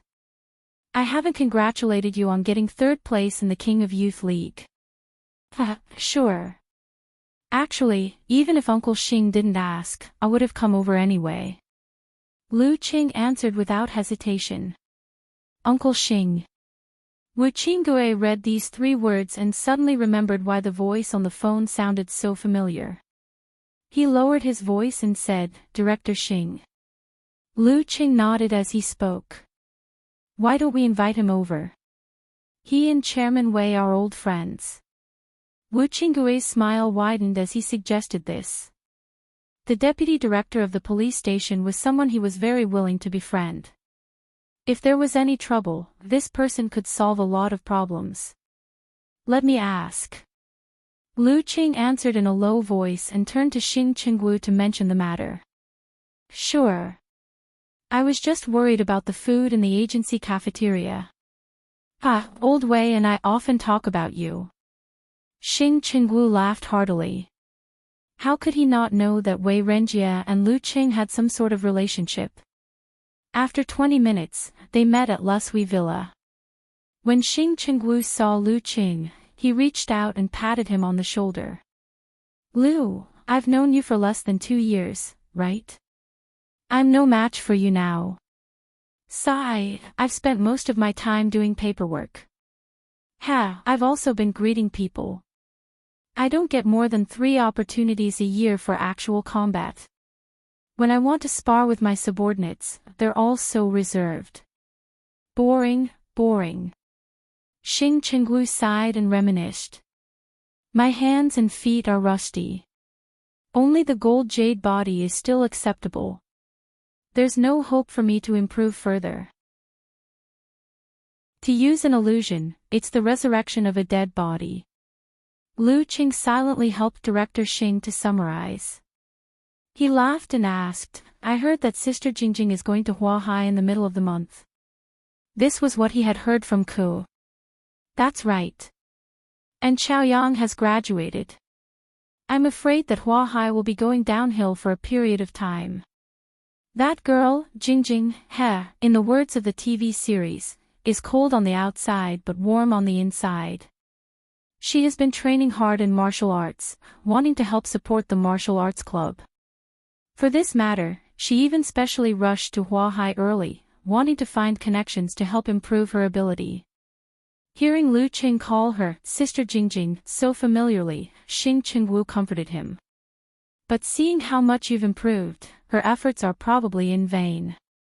After chatting for a while, Wu Qinggue took his daughter, Wu Ting, over. With her lively personality, she quickly became the center of attention at the dinner table. She kept calling him Sir Lu. It was not until this time that Lu Qing found out that she and his cousin Qi Yunfei were classmates. They were just nodding acquaintances. When they found out that they knew each other, they quickly became best friends. The effect of a troublemaker plus a troublemaker was self-evident. Wu Ting even confessed that she had encouraged Qi Yunfei to ask him to help teach them swimming. She wanted to see the abs of a master. Unfortunately, she was heartlessly rejected by him at the beginning of July. There was not much business at the dinner. It just deepened the friendship between the parties. In the next 2 days, Lu Qing visited his grandparents, went to Ningxue to visit his grandparents and little aunt, and visited his father-in-law who was alone at home. He gave him the game he mentioned before. The busy days passed quickly. At noon on August 31st, Lu Qing packed his luggage and stepped on the high-speed train back to Songqing. Although he had only left school for 2 months, he felt like he had experienced a whole year. That was the joys and sorrows of leaving and reuniting. Songqing University, Weishui Lake, the martial arts club, and the brightly colored teaching building that he hadn't seen in a long time came into Lu Cheng's sight through the car window in the evening glow. However, that delicate and beautiful figure was nowhere to be seen. Quietly watching these passing by, Lu Qing got off the school bus and walked alone on the pedestrian street. He walked through the familiar road that he knew what shops were in front of him with his eyes closed. But his state of mind was completely different from before. Dormitory 302, Unit 2, Block 7. He turned on the light in the living room and lit up the dim room. After putting his backpack in the small dormitory where the study maniacs were no longer, Lu Qing knocked on the door next door. Who is it? Kai Zhongming's magnetic voice came out. Lu Qing did not answer. He turned the doorknob and opened the door. He saw Kai Zhongming multitasking. The computer was playing an entertainment program, and the mobile phone in his palm was at the critical moment of the game. But his mouth was close to the Coke on the right side of the desk, biting the straw. Hey, is it cool? Lu Qing laughed and suggested, let's go and eat. Pfft. Kai Zhongming spat out a mouthful of Coke, spraying it all over the computer screen. He forgot about the game, looked up, and blurted out in surprise, "You're asking me to eat with you? Where's your girlfriend?" Ever since he started dating Yan Zhike, Qing had almost never asked him to go to the canteen. Did the sun rise from the west today? Did someone's personality change after going to Xinjiang? Ku's joint training program was brought forward by a year. She's already gone to America. Lu Qing answered frankly. Since Talker didn't ask, he didn't say anything. Kai Zhongming was stunned at first, then understood. He put down his phone and patted Lu Qing on the shoulder. Half joking and half sincere, he said, "You finally understand my pain. How about it? Do you want to ask me for advice again?" Speaking of long-distance relationships, I'm not targeting anyone. I'm talking about everyone here. Yes, you know. Lu Qing laughed and took out his phone without hesitation. He showed little Ming the information of his flight reservation. F***CK. Kai Zhongming exclaimed, then made a disdainful gesture. "I look down on you. So what if you're rich? So what if you don't have to go to class? So what if you're good at martial arts? I'm sorry. So what if you're good at martial arts? So what if you're rich?" Lu Qing tried to hold back his laughter. "Damn it. Let's not talk about this sad topic. I don't have anything else to teach you. You've already understood the essence." Kai Zhongming sighed deeply. When he realized that his character in the game had been killed, he felt even sadder. "Oh right. You didn't rest during the summer, right? You didn't waste your martial arts, right?" Lu Qing changed the topic. Kai Zhongming flexed his arms, flexed his muscles, and smiled proudly. "I feel like I'm close to the top of 9th pin. But I still can't find the feeling of withdrawal you mentioned. You don't have to rush. More haste, less speed." Lu Qing reminded him. "Okay." Kai Zhongming nodded. Then, half thinking and half worried, he said, "I wonder how many strong newcomers will come to the martial arts club this time, eh? You don't look like someone who cares about this kind of thing." Lu Qing said, slightly surprised. Kai Zhongming glanced at him and answered firmly, "Yes. I bet you've forgotten that I'm the president of the martial arts club." Lu Cheng's face suddenly turned red. He laughed dryly and said, "In my heart, you're the Casanova and talker. There's nothing else, speak human." Little Ming interrupted him rudely. "I really forgot." Lu Qing covered his face.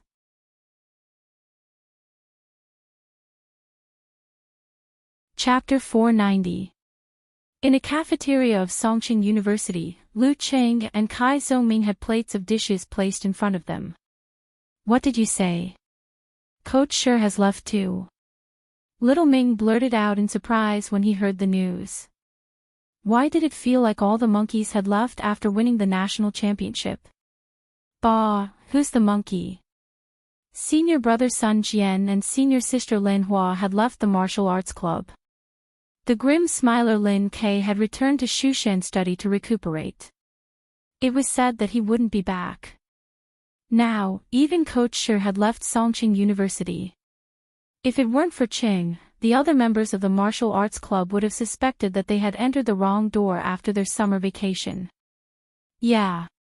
Lu Qing ate a mouthful of rice and swallowed it along with the shredded pork in his mouth. He smiled and said, "Isn't this normal? Isn't it enough for a mighty one with physical invulnerability to play with us for 2 years? Don't worry, the school will find a teacher with martial arts to do part-time work, but he will mainly be the leader. Most of the time, I'll still be the one guiding you guys. I'm a new inhuman and a heavenly son of the age. It's enough to guide you guys." "Damn, Qing, you're so proud of yourself." Kai Zhongming criticized him angrily. The worry in his heart dissipated. "But don't you have to fly to and from America every month to be a flying man?" In order to maintain their relationship, Qing had to work very hard. "Half a month to guide you guys and half a month to practice on my own. You see, my master doesn't usually guide you and only occasionally corrects you guys. Since everyone is already at the entry level and has already learned what you need to learn, there's not much more to teach. At most, I'll take some time out to share my actual combat experience with you guys. As for the freshmen, Senior Li Mao's basic skills are very solid. Daily supervision shouldn't be a problem." At this point, he added, "By the way, I won't be participating in most of the matches. I'll be doing some self-cultivation. With the current strength of the members of the martial arts club, as long as we don't meet a team with a dance stage member, we'll be able to win. That's true. I've met everyone these 2 days and even sparred with senior brother Li Mao. He's a little stronger than me and should be at the top of the professional 9th pin, but he hasn't reached the dance stage yet. Bao Zi herself said that she's close to the professional 9th pin, but she's the kind of person who's proud and modest in front of others. I reckon that she's already at the amateur 9th pin. Wang Dali is about the same as her. Jean Liu and Mu Jinyan are a little weaker, but they're still considered strong amateur first pin fighters. Let's see what kind of new students come this time and whether anyone can comprehend, withdraw, and step into the dance stage in the next year. Kai Zhongming said as he recalled. Lu Cheng was stunned. He didn't expect little Ming to have such a serious and attentive side. He was very suitable to be the president of the martial arts club. Apart from senior brother Li Mao, if anyone can reach the dance stage in the next year, then our martial arts club will have a successor and won't decline all of a sudden. Lu Qing sighed with emotion. He glanced at Kai Zhongming and chuckled.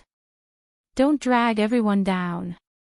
Damn, I thought you'd say you want me to be the next dance stage fighter in the martial arts club. Kai Zhongming scolded, annoyed and amused at the same time. If I can't reach the dance stage in my junior year, then why should I pursue my martial arts dream? I'll just go home and inherit my dad's company. Professional 9th pin fighters could only participate in the preliminaries and belong to the bottom of the martial arts circle. It wasn't as comfortable as being a rich second generation.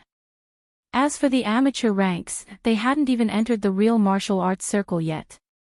Really? Lu Qing asked with a smile. Really? Little Ming was at a loss for words. He gulped down a mouthful of ice water and sighed.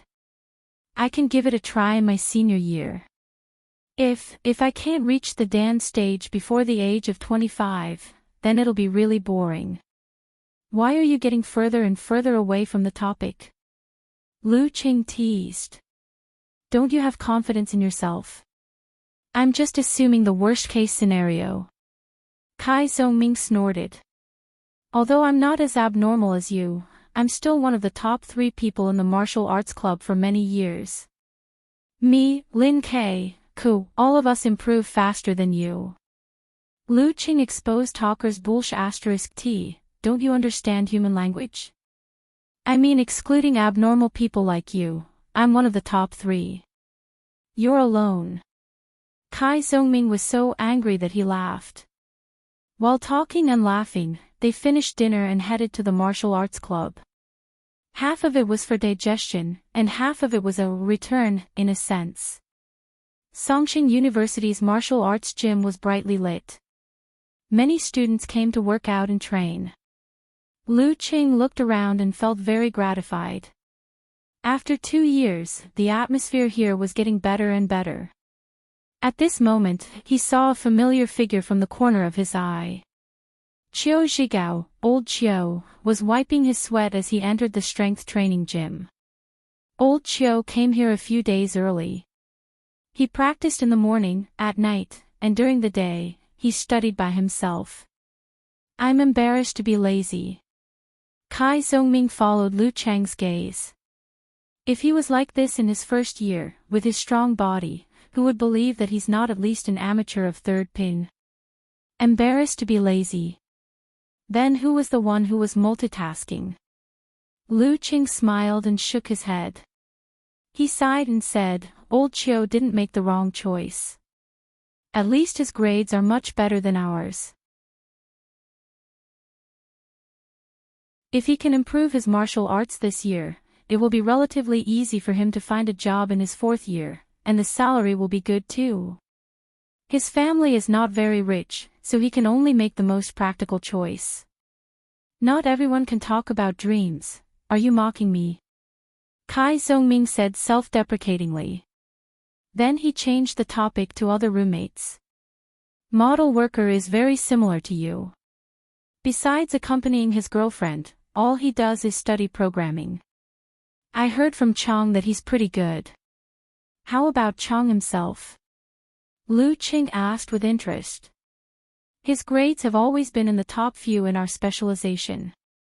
The counselor hinted to him that if he kept this up for another year, he would probably be admitted to the postgraduate school. Beast failed 2 subjects and passed the retest after paying the tuition fee. But he didn't care. His family is not short of money. Old Mao and his girlfriend both planned to take the postgraduate school entrance exam. Godman failed a few more subjects and was scolded by the counselor. He said that if he continued like this, he would be expelled. Kai Zhongming said one by one. Godman was Tang Wen, a serious game enthusiast who could really forget the time of the exam. Lu Qing sighed when he heard this. He was busy with dating and practicing martial arts. He went to bed early and woke up early, so he didn't have much interaction with his roommates. Now that he heard Little Ming's words, he realized that the past 2 years had left traces on everyone. He was about to say something when he suddenly saw a boy walking towards him. The boy was about 1.8 meters tall, with a handsome face and a strong body. His qi and blood were so vigorous that it almost materialized. At least strong 9. Lu Qing whispered. This should be the new first-year student. In other years, except for the martial arts club, there was no such awesome existence. And how could he not know the members of the martial arts club? The boy ran towards him with small steps and shouted with a bright smile, Senior Lu, Senior Lu, hello, I'm Deng Yang, a disciple of Shizhou Island. I entered Songqing University this year and just turned 18. At this point, he paused for a moment and added excitedly, You're my idol. This guy is really friendly. Lu Qing couldn't help but criticize him in his heart. 18 years old, professional 9th pin, vigorous qi and blood, and a direct disciple of a big sect. This is not much different from Fang Zhirong and the others. Lu Qing smiled and said, We were just talking about whether there would be any geniuses coming to Songqing University Martial Arts Club this year. Now I'm relieved. We'll recruit after the military training, but you can come with us tomorrow for special training. We'll help you apply for no military training. Okay. Deng Yang replied excitedly and then said firmly, Senior Lu, there are no geniuses in front of you. Not bad, he's good with words. He's a good seedling. Lu Qing almost laughed. After a few more words of greeting, Deng Yang waved goodbye and went back to training. Kai Zhongming was relieved and said, Seems like he's easy to get along with. What are you worried about? If there really is a thorn, I can handle it with one hand. Lu Qing sensed Little Ming's worry. But you go to America once a month, and each trip takes 15 days. If we really meet a strong freshman with bad character, we'll be in a difficult position. Kai Zhongming looked at Lu Qing with disdain. We can't beat them, and we can't control them. What else can we do? Gang fight. It's not like Peng Liyun and Ren Li, who are in Dan's stage, will come. Why don't you wait for me to come back and deal with them? Lu Qing didn't think it was a big deal. Good martial arts are so amazing. Why do I feel like I've been bullied and called for help? Kai Zhongming laughed at himself. If you really want to call me your parent, I don't mind. Lu Qing deliberately dragged the last word. Get lost. Little Ming said concisely. In the dormitory of the Academy of Arts, He pushed open the door of the small dormitory. She looked around and asked, Jin, where's Xiaoling? Mu Jinyan looked away from the computer screen-saver and pointed outside. She went to the balcony to answer a call. Well, I have something to ask her. He explained casually and went out again. She waited outside the glass door of the balcony. She waited for 2 minutes but didn't hear any voice outside. Her heart skipped a beat. She turned the doorknob and entered the balcony. Looking out, she found Yan Shaoling squatting in the corner, biting her lips with red eyes. "What's wrong?" He asked with concern. "Nothing. Something happened at home." Yan Shaoling stood up hurriedly and wiped her face, revealing her signature silly smile. "You came to the balcony to make a call too. What a coincidence." "No, I just came to ask you one thing. Are you going to participate in this semester's special training?" He returned to the topic. "Special training? What does this mean?" "It means I'll have to say goodbye to lazing around in bed, and I'll have very little time to watch TV, QQ, or play games." Yan Shaoling hesitated.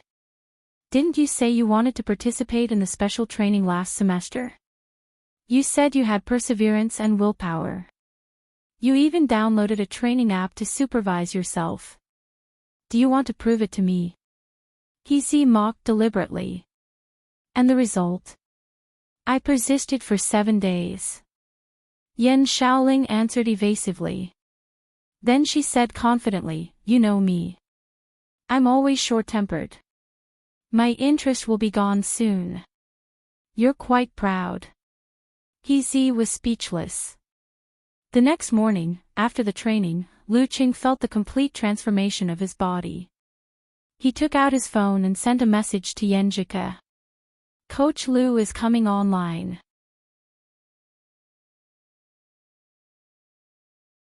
Chapter 491.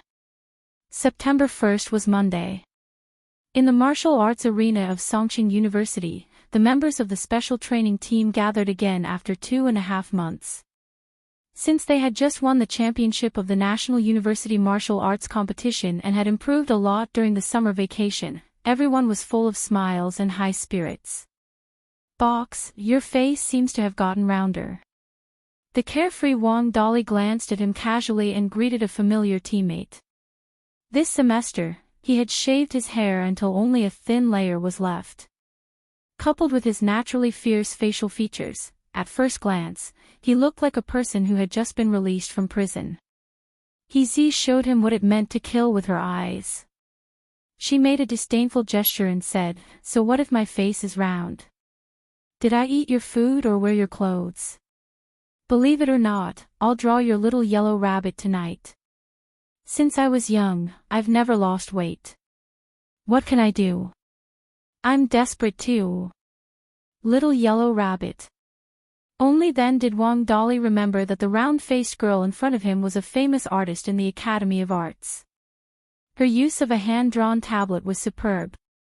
She had once created a collection of pictures called Hot-Blooded Martial Arts Club, which was very popular on the internet. Of course, whether or not she had actually drawn a little yellow rabbit in private was a matter of opinion. Just as Wang Dali was thinking about whether to be stubborn or beg for mercy, Kai Zhongming, who was wearing a white martial arts suit with black edges, came out of the locker room. He looked around and said with a smile, "We have 2 tables of mahjong. There were only Sister Wen and senior brother Li Mao left in the senior year, and there were only him and Qing in the junior year. There were 4 sophomores, He, Wang Dali, Jean Liu, and Mu Jinmian. Including the new student Deng Yang, there were a total of 9 special training members.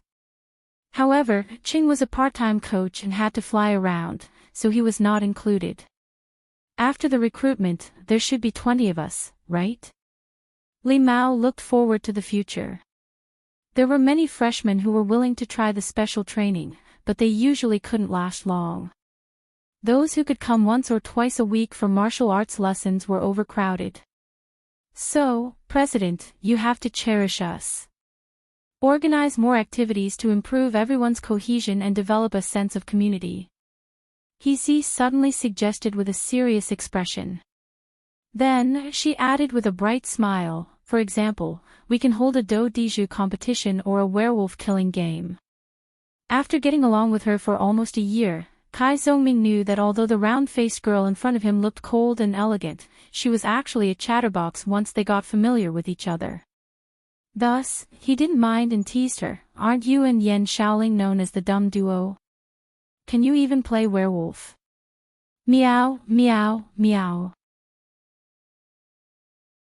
Since when did we have this nickname? It must be because he often stayed with Xiao Ling and was dragged down by her. He pointed at herself and said, "President, you have to live up to your conscience when you speak." "I look smart, how do I look like Xiao Ling? I've even learned how to play werewolf kill." "What insights?"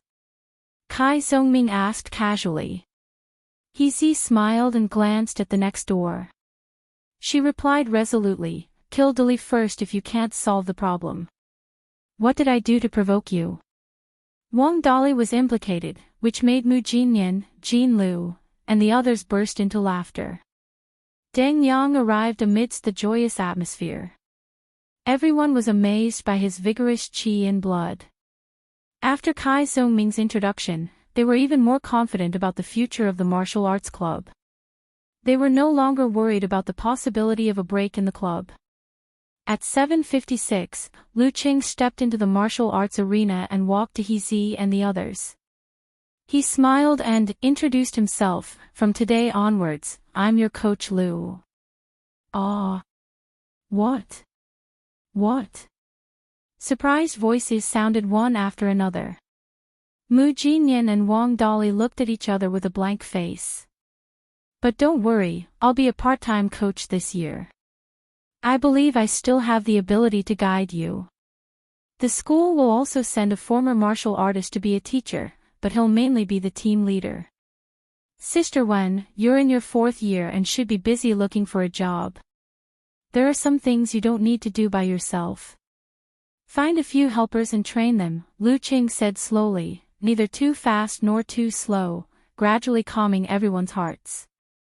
Although there was no physical invulnerability mighty one as a coach, it was the same as having a new inhuman heavenly son. Anyway, most of the time, there was no difference between Coach Shi and not existing. At this moment, they only felt that Lu Qing was the pillar of the martial arts club. As long as he was still here, the martial arts club would not collapse. "Okay, I'll ask Xiao Ling if she has time to do more things." Li Xiaowen nodded with a smile. Besides being lazy and fussy, Xiao Ling doesn't have any other shortcomings. He complained in a low voice. Lu Qing smiled and looked around at the crowd. While choosing his words, he opened his mouth and said, "You didn't waste this summer vacation. Let's set a small goal for this year and strive to have a new Dan stage fighter among you." Since it concerned themselves and they were all young and energetic, everyone was complacent. They talked about the future and all kinds of information about the threshold of Dan stage. According to Coach Shi, only those who could perform force concentration could be considered to have entered the martial arts world. No matter where they went, they would have a good life. Lu Qing listened with a smile. When they were almost done with their discussion, he cleared his throat and said, "Let me tell you about my experience when I broke through to Dan stage." As soon as he said that, everyone held their breaths and went completely silent. They looked at Coach Lu with eager eyes. Although there were many Dan stage experts sharing their experiences on the internet, no one could be sure that the person on the other side of the computer was a cat or a dog. How could it compare to a live high-ranked Dan stage expert explaining it personally? Lu Qing pondered for a few seconds and said in a mellow voice, "Back then, my master only gave me 10 words, human body Big Dan, round and bright.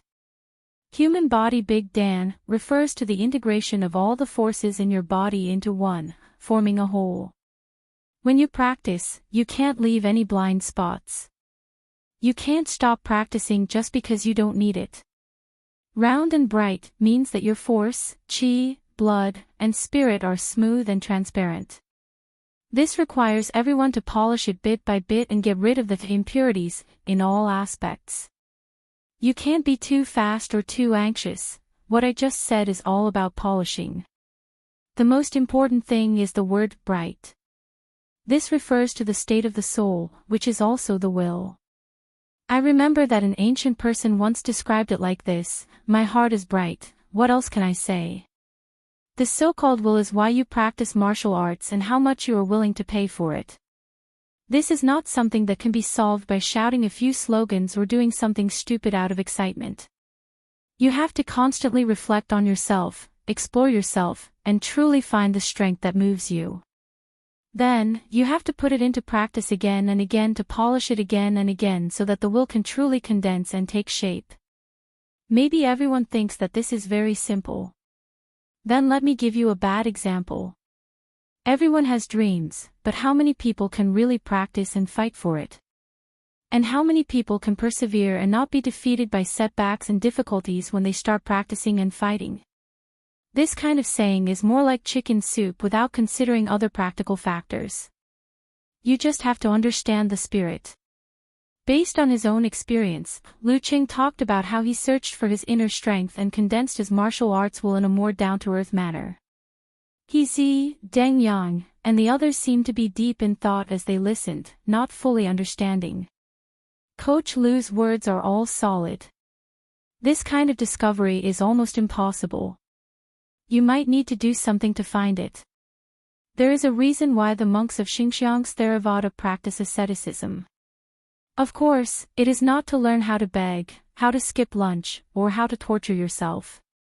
Instead, it is to think about what is the most suitable method for you. Lu Qing looked calm and had the bearing of a master, but in reality, he was sweating profusely. Being a master and a coach is not an easy thing to do. Clearly, he had already grasped the knowledge, but to express it clearly and completely was not easy at all. The description just now was at most 50% to 60% of what you really mean. Alright, that's all for today. Take your time to digest it. Don't be anxious. Look for me if you have any questions. Lu Qing secretly exhaled. Now, let's move on to the pole standing practice. Yes, Coach Lu. Everyone replied in unison. After that, they looked at each other and smiled. The feeling of being united and striving for good results in the nationals was back. When they returned to the dormitory, He Zi saw Yan Shaoling had just climbed out of bed. She pretended to mention casually, Coach sure has returned to the ice god sect. We are Coach Lu now. Coach Lu. Yan Shaoling had one foot on a slipper and the other on the ladder. Yes, Lu Cheng. He Zi turned around and smiled like a flower. I want to go for special training. Yan Shaoling was excited. I want to receive personal guidance from Lu Qing. 3 minutes of enthusiasm, He Zi coldly threw back the words. Yan Shaoling was speechless. She slapped her thigh and said, Oh my, I forgot I haven't registered yet. When are you recruiting special training members? After the first-year military training. He Zi changed the topic. Shaoling, what's wrong with you these 2 days? You don't seem to be in a good mood. She was on the verge of crying when she was on the phone with her family. Yan Shaoling's lips quivered a few times before she sighed and said, It's nothing much. Anyway, it's like going home. It's like living under someone else's roof. I want to earn money as soon as possible and have a home of my own. He Zi didn't ask any more questions. She squeezed out a smile and said, I thought you were being bullied. If you really need help in the future, just tell me. I'll fly to Yanling to help you. With one arrow, thousands of troops will come to my aid. She didn't expect the usually happy Shaoling to have such experiences and sadness. Box, you are the best boyfriend. Yan Shaoling regained her mood and gave him a thumbs up. He Zi smiled and nodded. Well said. I'll make sure you wake up on time and memorize vocabulary and homework every day. Ah. Yan Shaoling's face was even more bitter than before. Ding. Lu Qing heard a text message. He picked it up and found that the 500,000 yuan prize for the King of Youth League had arrived. He now had a little over 2,450,000 yuan in savings. He didn't have to worry about the cost of being a flying man for a year.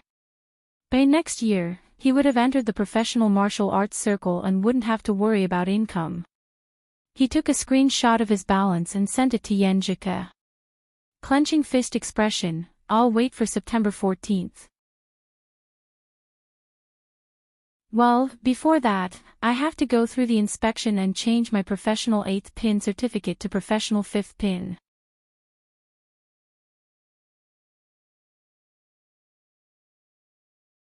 Chapter 492. September 7th, Sunday morning, Songqing Martial Artist Association's indoor training ground. Can we begin? Lu Qing tightened his sleeves and smiled at the 3 examiners in front of him. He had obtained his professional certification in Songqing, so he could come here to change his certification. However, both the Provincial Martial Artist Association and the capital had specially dispatched personnel to the scene to conduct a joint examination in the name of justice. Sure, let's begin. The leader, the white-haired old man, nodded his head pleasantly. An inhuman below the age of 21. Who knew how far he could go in the future? Even though he was a senior high pin and had a high status in the martial arts world, he didn't want to offend him over such a trivial matter. There was a saying in the martial arts world that one would rather bully an old man than a poor young man. Lu Qing cupped his hands and bowed. He walked to the side of the field and faced a hanging sandbag. He lowered his waist slightly, allowing his qi and blood to flow back to his lower abdomen. He felt empty and vast, but also as though he had shrunk into a ball, round and terrifying. His Dan qi gushed out. Lu Cheng's muscles swelled and became distinct. Following which, he shook his shoulders and threw out his arms, as though he was going to move forward. During this process, his fist penetrated the air current and burned with a layer of red flames, as though he was wearing a violent glove. Boom! His fist hit the target, but there wasn't a dull thud. Instead, there was a commotion akin to a bomb exploding. The entire sandbag suddenly disintegrated. Every grain of sand seemed to be covered in a circle of red. Following the turbulence of the impact, it shot forward, making whooshing sounds that made one's scalp go numb. When all this was over, a conical fan formed in front of Lu Qing. The range of the sputtering made the examiner's eyelids twitch involuntarily. Emperor Yen Force, indeed lived up to its name. To be able to use the real, formed, and complete Emperor Yen Force, while using force concentration, it was enough to prove that he had completely transformed and was no longer an ordinary person. Heroes indeed come from the young. The white-haired old man clapped and smiled. There are no more problems on our side. We'll send the signed certificate back to the headquarters in the imperial capital later. Wait for about 10 minutes and go straight to the office to get the certificate. Although the other 2 examiners were a little annoyed that the white-haired old man had acted arbitrarily and announced the end of the examination without consulting them, they couldn't make a fuss about it because he was a senior and the matter was simple and clear. They could only pinch their noses and say with a smile, "Congratulations, young friend. Songqing hasn't had an inhuman for many years." "Sorry to trouble you, seniors," Lu Qing replied politely. After chatting awkwardly for a few minutes, he said goodbye to the examiner and went to the office to wait.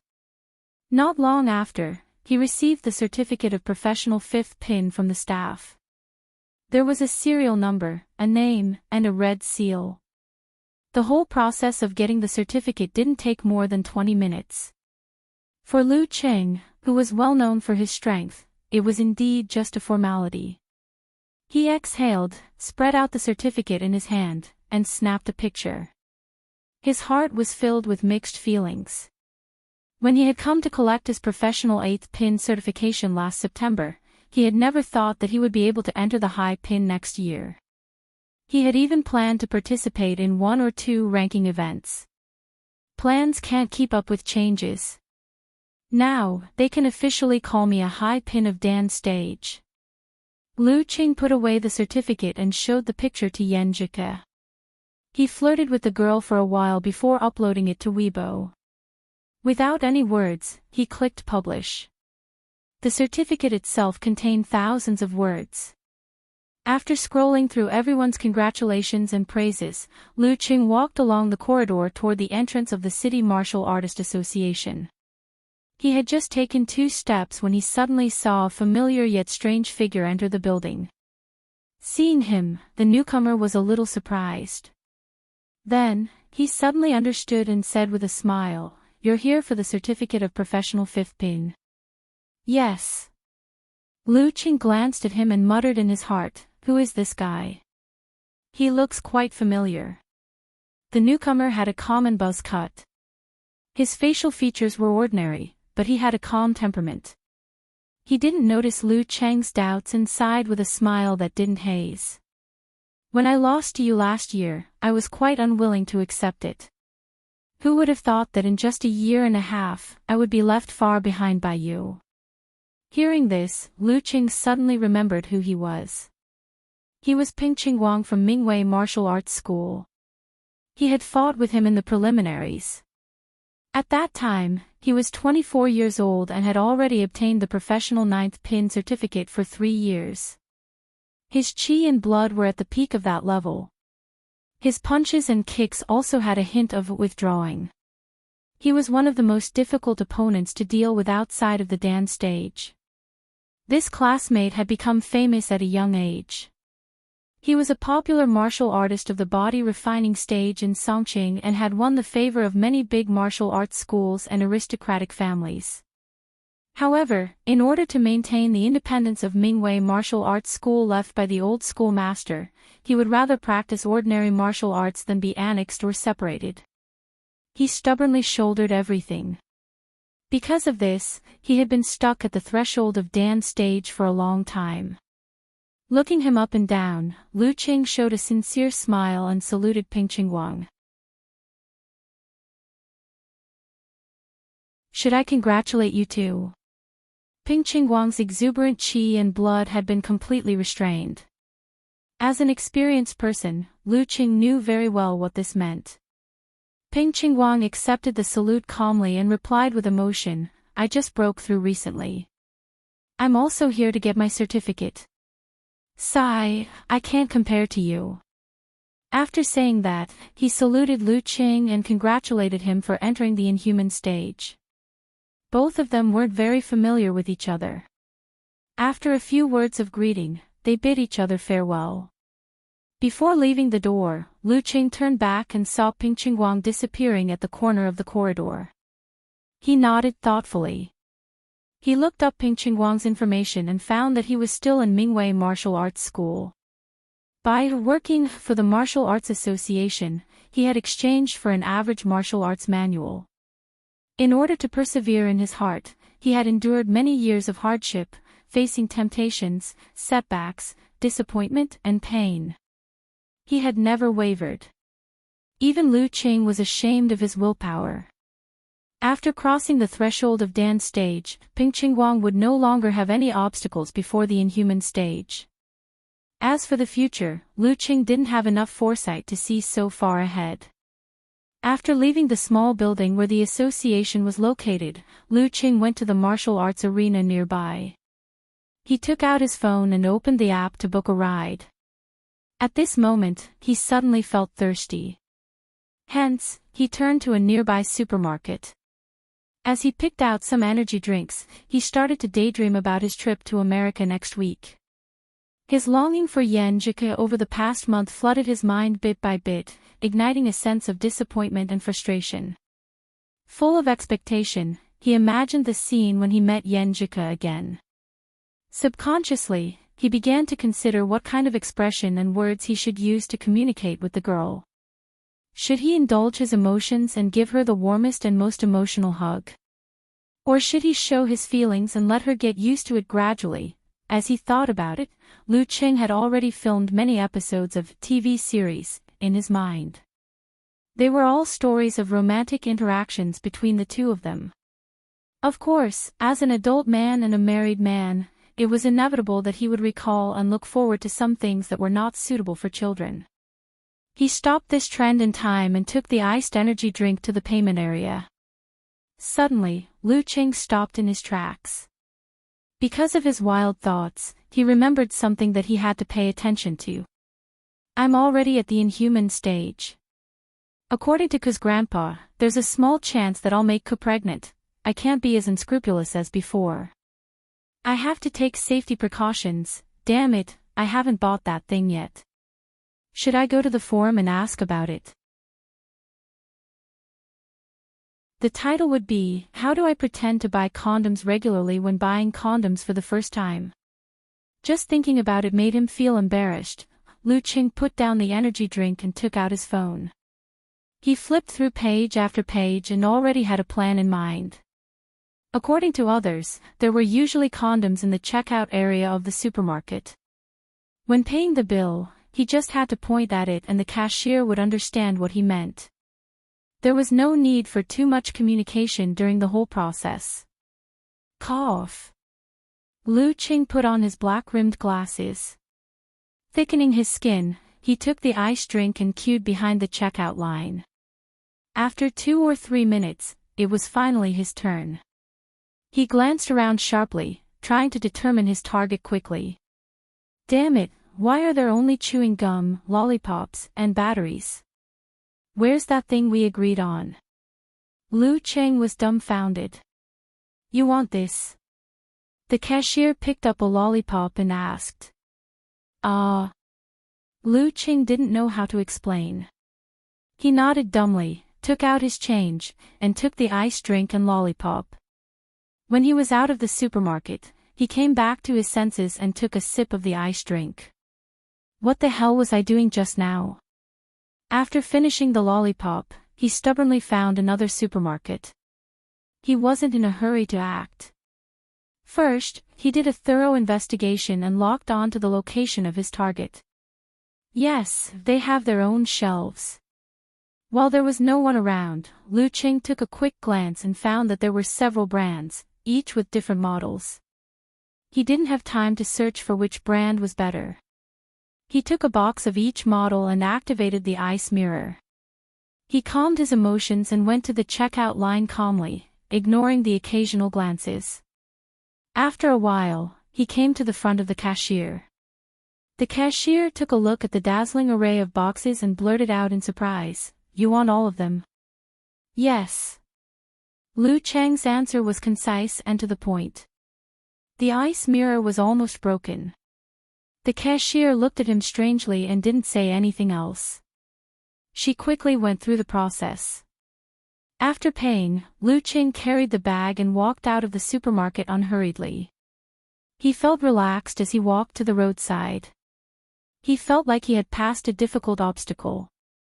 When he returned to the dormitory, he saw that Zhao Qiang and the others weren't there. Lu Qing couldn't help but flip through the spoils of war. As he looked, another doubt surfaced in his mind. How do I use this thing? If I embarrass myself at the crucial moment, won't Ko laugh at me for the rest of my life? Also, there are different models and varieties here. After thinking seriously for a while, he opened the packaging and began reading the instructions. He took a few and went to the bathroom. After a while, Lu Qing, who had solved all his problems, came out in a relaxed and happy mood. He happened to see Kai Zhongming opening the door to the small dormitory. "Hey, Cheng, you look like you're in love. Are you thinking about going to America next week?" Little Ming teased him. Lu Qing was surprised and asked back, "You can tell." "Of course. Don't you know who I am?" Kai Zhongming replied proudly. "You're going to America next week. It would be strange if you weren't in love these few days." "I can't tell, but I can deduce." Lu Cheng was stunned. He was once again impressed by the Casanova's strength in this aspect. After that, a week finally passed in his mind. The date of September 14th jumped into his eyes.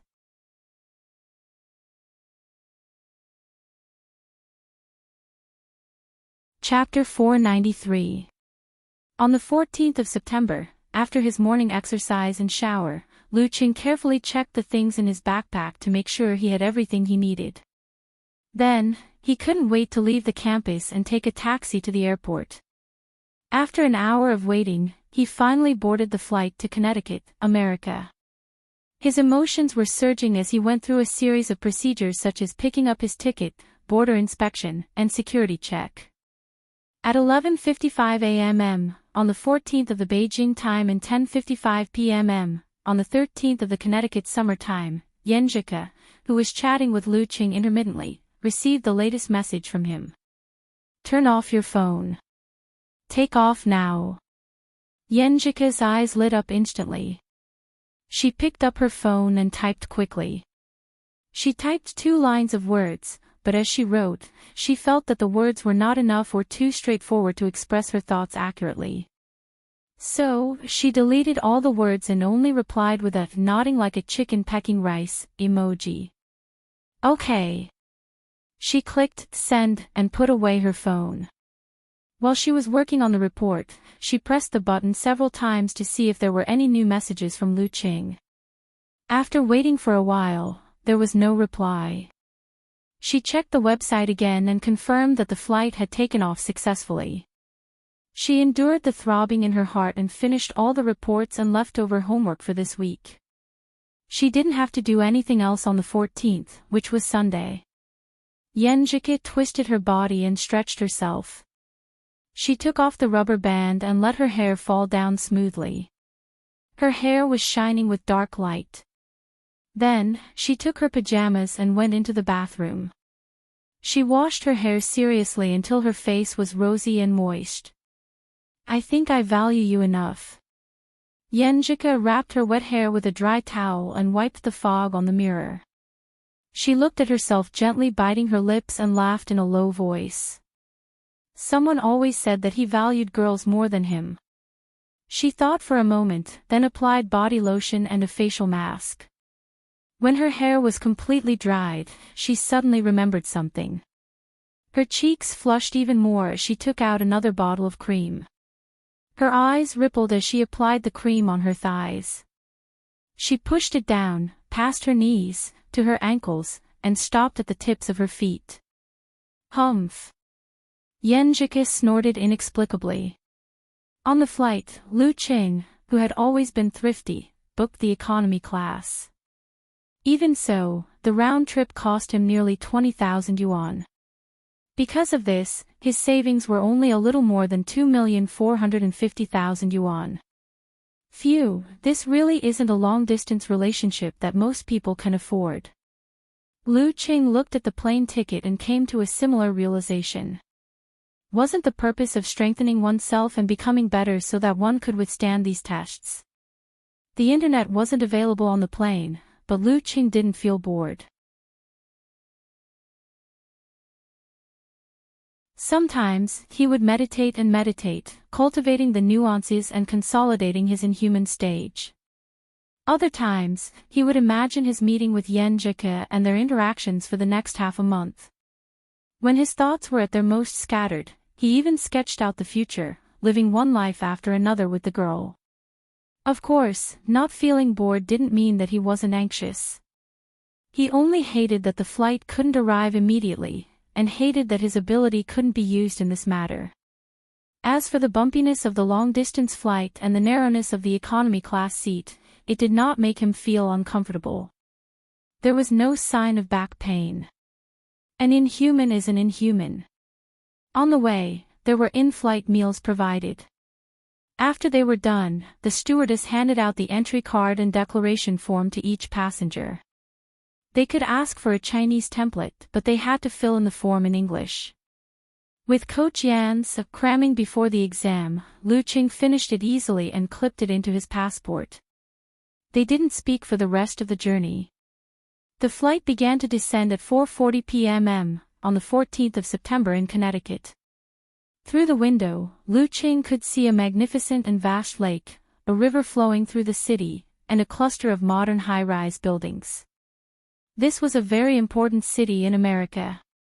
It had developed industries such as finance, steel, food, and manufacturing. It had a complete logistics system and convenient transportation. Not to mention, Connecticut University, which was located here, was famous in the field of economics. Nearly one-third of the top scholars who had won awards in this field were from this university. It's said that there's a martial arts sect here that's considered outstanding in the whole of America. It's called Jiruga or something. Similar thoughts flashed across his mind, and his thoughts quickly turned back to the upcoming reunion after a long separation. A month or so was more than enough time for a newly married couple. Judging from the posts, even if we had been apart for a long time, we would feel a little distant from each other. It wouldn't be appropriate for me to give Ku a hug straight away. I would have to do it step by step, but, if I do that, would Ku feel that I'm too cold and leave a knot in her heart? Sigh, what a dilemma, north of Connecticut, in the girls' room. Yenjika sat in front of the dressing table, finishing the last stroke of the makeup that she had been busy with for a long time. She pursed her pink lips and looked at herself in the mirror. At times, she felt that she was so beautiful that Ching, that fool, would never be able to take his eyes off her. At other times, she felt that she had bags under her eyes because she had been rushing homework and reports for the past few days in order to spare some time. Furthermore, she had put on a whole 4 kilograms because of the reduced training time in the past 2 weeks. Compared to when she was in China, she seemed to be a little lacking. She glanced at the time and stopped hesitating. She stood up and opened the wardrobe. She recalled every time she made Lu Qing stare at her in a daze while she picked out a matching outfit.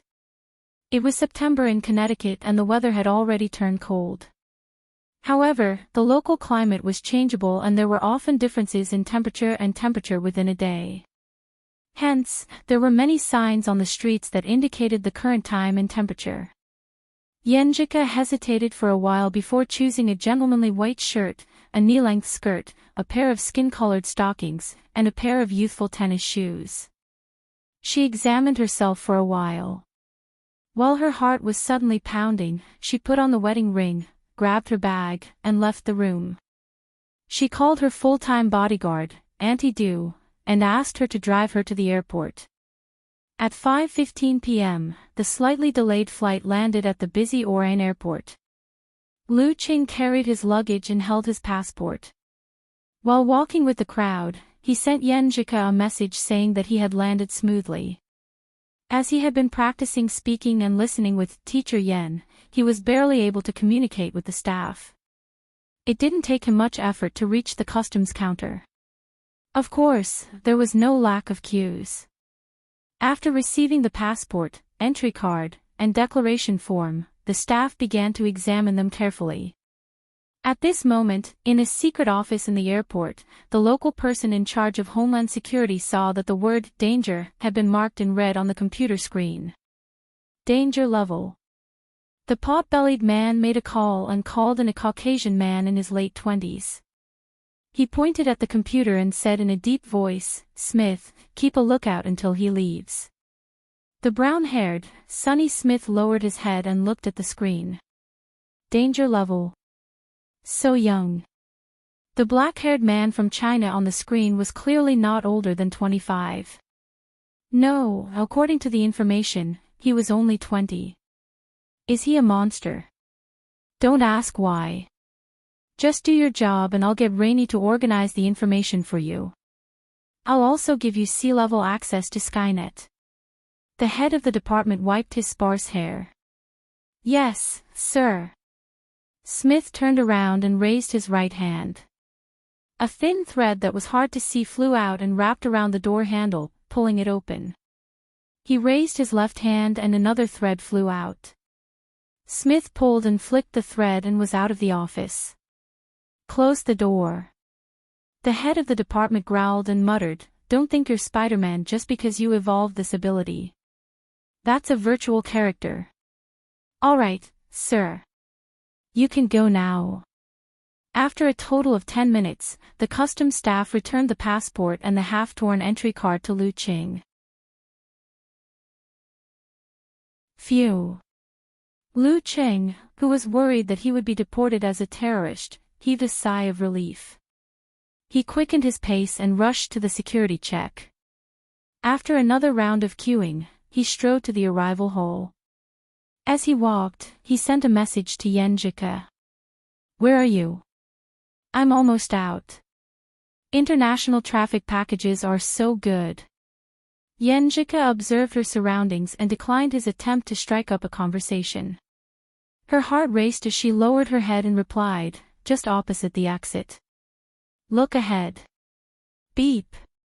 The message came in. Lu Qing glanced at it and almost burst out laughing.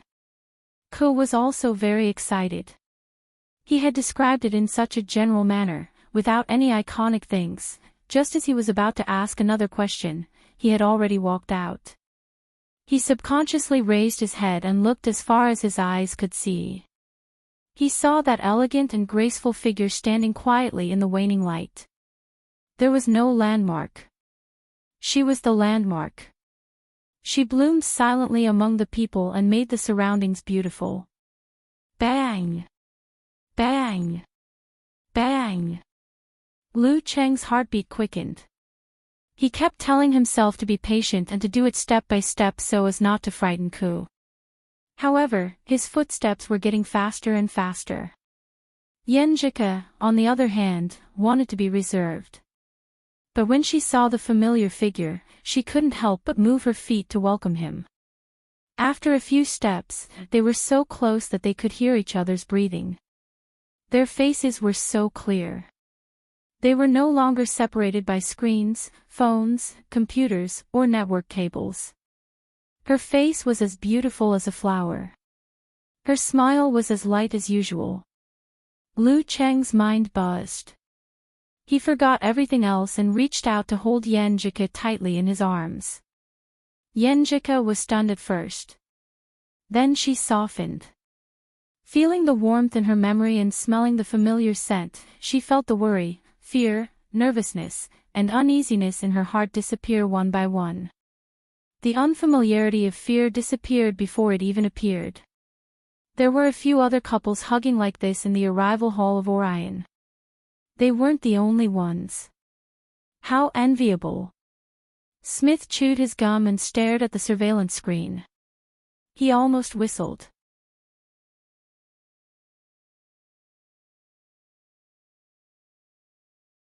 Chapter 494. With her fragrance lingering in his nose and the warmth of her body in his arms, Lu Qing felt his heart settle down. The emptiness in his heart was finally filled. Neither of them spoke as they immersed themselves in the embrace of each other. However, the conservative nature in their bones prevented them from kissing passionately like the other couples in the arrival hall. After a long while, Yenjika gently pushed Lu Qing away. She brushed her slightly messy hair and said with a teary face, "Let's go out. Aunt Du is waiting for us. Let's talk when we get home." "Yes, home." "Okay." Lu Qing held her delicate hand as if he was familiar with it. It was as if they had never been apart for more than a month. Their fingers were intertwined, and they held each other tightly. With a smile that was difficult to fade away, the couple talked about their feelings just now as they slowly walked out. They walked out of the arrival hall and into the parking lot. Du Yan was standing beside the car. Seeing them come over, she smiled and waved. "Aunt Du, this is Lu Qing." Yenjika pointed at her husband and said with a faint smile. "Hello, Aunt Du." Lu Qing immediately smiled and greeted her. Their hands were intertwined, with no intention of letting go. Good, good, good. Ku has been watching your matches recently. I also took a few glances. Du Yan smiled and shook her head. If my son was half as capable as you, I would wake up laughing in my sleep. She glanced at the posture of the couple from the corner of her eyes and was speechless. Youngsters nowadays are so much more open than us. However, they have already received Elder G's recognition and met his parents. They are just waiting to graduate and get married. It's normal for them to be closer. Unlike the Americans, it's scary. After exchanging a few pleasantries, the couple sat in the back. Due to the presence of outsiders, they did not talk about reuniting after a long time. They only talked about Lu Cheng's feelings on the long-distance international flight and the interesting things Yan Jike had seen and heard in school. The car sped all the way into the North District of Connecticut. This was a gathering place for the local wealthy. Police were often seen patrolling the area, and it was rare to see outsiders. After passing by patches of grass, they successfully arrived at Yan Jike's rented home. Looking at the sky, Du Yen smiled and said, "You guys get off first. I'll go to the garage and prepare dinner. The food on the plane is not good and it's not enough." "Yeah." Lu Qing expressed his agreement. Whether it was delicious or not was up to the individual, but the portion was too little for him at the moment. Every time, he had to be thick-skinned and ask the stewardess for 2 more portions. Even so, he was only 30% full. Previously, all he could think about was Ku, so he didn't feel hungry at all. But now, he could hear his stomach rumbling. Yan Jike also sensed it. She held back her laughter and pulled Lu Qing out of the car. Then they walked quickly to the gate. "Since you're so delicious, I'll give you my share too." Her eyes sparkled as she pursed her lips and said, "What about you?" Lu Qing wasn't willing to let his little fairy go hungry. Yan Jike pouted slightly, wrinkled her nose, and replied with grief and indignation, "I've gained 4 pounds. You still dare to eat it?" "No, I didn't feel it when I carried you just now. Besides, with your strength, this weight is a lot lighter." Lu Qing comforted Ku. "At least you're tactful. If you dare to say that I'm really fat, humph." Yan Jike's eyes twinkled. She pursed her lips and said, "It's true. It was okay when we were in the language short-term class. But after the official start of the semester, we had to connect with the curriculum in our country. The schedule was tight. Also, the professors here love to give homework. Sometimes, we have to work in groups. There's a girl in our group who's dragging us down, so we're so busy every day. We sleep very late and don't have much time to train in the morning. That's why our weight keeps increasing." She swung her arm up to represent her weight. "Luckily, I don't think you're heavy anymore." Lu Qing emphasized again. He wouldn't say that he always thought that Kuku was on the thin side. A little meat would be better. "I'm a good youth who grew up with all the tricks of Coach Yen. How could I make a mistake on such a simple matter?" While talking, he followed Yan Jike into the house. It was a 2-story building. The exterior didn't reveal anything, but the interior was luxuriously decorated. "You'll stay in my mom's room. It's on the 2nd floor like mine. Aunt Du will stay downstairs." Yan Jike explained to Lu Qing the arrangements for this period of time. "Okay." Lu Qing nodded without a care. "It doesn't matter where I live. I'll move to your place anyway. Aunt Du is on the 1st floor. She won't be disturbed." Yan Jike seemed to have sensed his thoughts. She glanced at him coquettishly. "What are you thinking about?" "I'm thinking about you." Lu Qing couldn't help but laugh. He instantly found the ability to say sweet nothings in front of her. "Pooh, you're obviously thinking about bad things." Yan Jike spat and turned her head to the side. She was about to say something when Du Yen walked in. She had to stop herself and talk about the local customs of Connecticut with Lu Qing. As they talked and laughed, a sumptuous dinner was placed on the table because the ingredients had already been prepared. Yan Jike picked up a few chopsticks and finished half a bowl of rice. Then she put down the cutlery and looked at her silly Qing stuffing himself with one hand. "You're really not eating?" Lu Qing asked again with concern. "No, I'm on a diet." "After this period of time, when I get used to the curriculum and have time to train, I'll go back to my normal diet." Yan Jike answered seriously and resolutely. "Okay." Why do I feel like you're more tired studying abroad than at home? Lu Qing sighed. Yenjika puffed up her cheeks and said, if I really want to learn well here, there will be a lot of homework and reports. It's not like what some people at home think, where they only have fun. Also, I've chosen more courses. In order to finish school early, graduate early, and go back early to see you, then you have to train hard. A good body will give you a good spirit. Lu Qing reminded her. At this time, Du Yen brought out 2 more dishes. One was mashed potatoes in the middle, surrounded by roasted potato skin. The other was tomato oxtail soup. The red color was very attractive. Yenjika sniffed and looked straight at it. Then she picked up a piece of roasted potato skin and said, Qing, Aunt Du's dish is really delicious. Really? Lu Qing looked at her and waited for her to pick up food for him. However, Yenjika put the potato skin into her mouth. Her neat and clean teeth nibbled on half of it, and then she chewed and swallowed with satisfaction.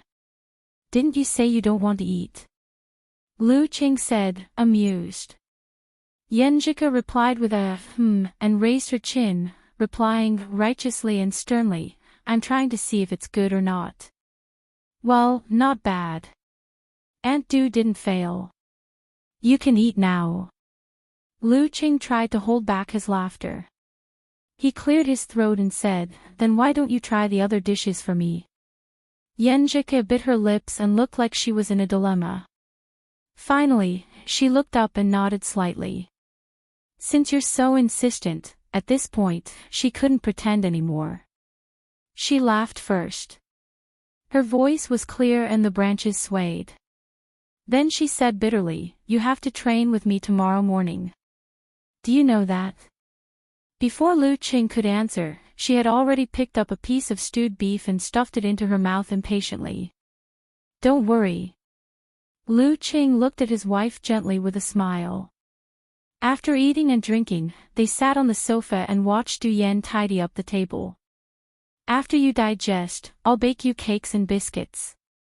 Sitting next to Lu Qing, Yenjika was eager to show off her achievements during this period. I'm looking forward to it. Lu Qing was also interested. Then I'll prepare the ingredients first. Yenjika stood up, put on her slippers, and walked to the kitchen. She was like a diligent little bee, going in and out, back and forth. It wasn't until now that Lu Qing had recovered from some kind of excitement and noticed what his little fairy was wearing. It wasn't like before when he only had eyes for her, only her frown and smile. Other than that, he didn't pay attention to anything else. She's so pretty. His gaze followed the girl's figure from side to side. When Yenjika was almost done and came back, he remembered something. He pointed at the stairs with his chin and laughed in a low voice. Let's go to your room first. I'll give you the gift. Okay. Yenjika's eyes sparkled, but she pretended to be reserved. She led Lu Qing to the second floor at a steady pace. On the second floor, Lu Qing entered the girl's room. He put down his backpack, opened the bag, pulled down the zipper, and took out a book. Chinese home-cooked food. It's the thought that counts. Seeing the menu and hearing his words, Yenjika burst into laughter. Then she sat on the edge of the bed and watched her husband take out something else. Also, this amulet is made of silver. I bought it in Jingyun ancient city. Lu Qing introduced the gifts one by one, as though he was talking about his life in the past month. He rambled on and presented his feelings wholeheartedly. It was as though no matter where he went, his heart was always with the girl. Yenjika felt a little tipsy as she watched and listened. Her eyes flickered with starry light. Okay, that's all. Lu Qing stopped. Yenjika raised her head and stared at him. Her eyes seemed to contain thousands of words, making Lu Qing's heart skip a beat. Just as the atmosphere became delicate, the girl saw a few boxes of strange things in Lu Cheng's backpack from the corner of her eye. What's that? Yenjika propped herself up and stretched her arm out curiously. Lu Qing looked down and blushed. He wanted to stop her, but it was too late.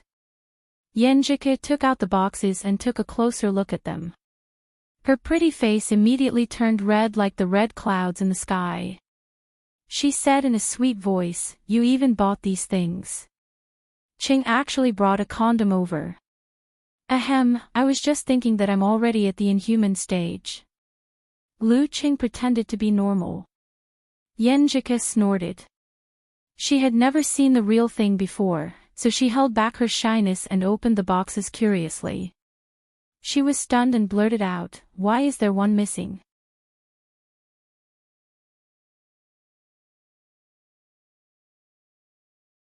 Chapter 495. Aw. Hearing his little fairy's question, Lu Qing opened his mouth but found it hard to speak. Seeing him in a daze, Yenjika blinked innocently and pointed to the upper left corner of the box. "There's a 3 here.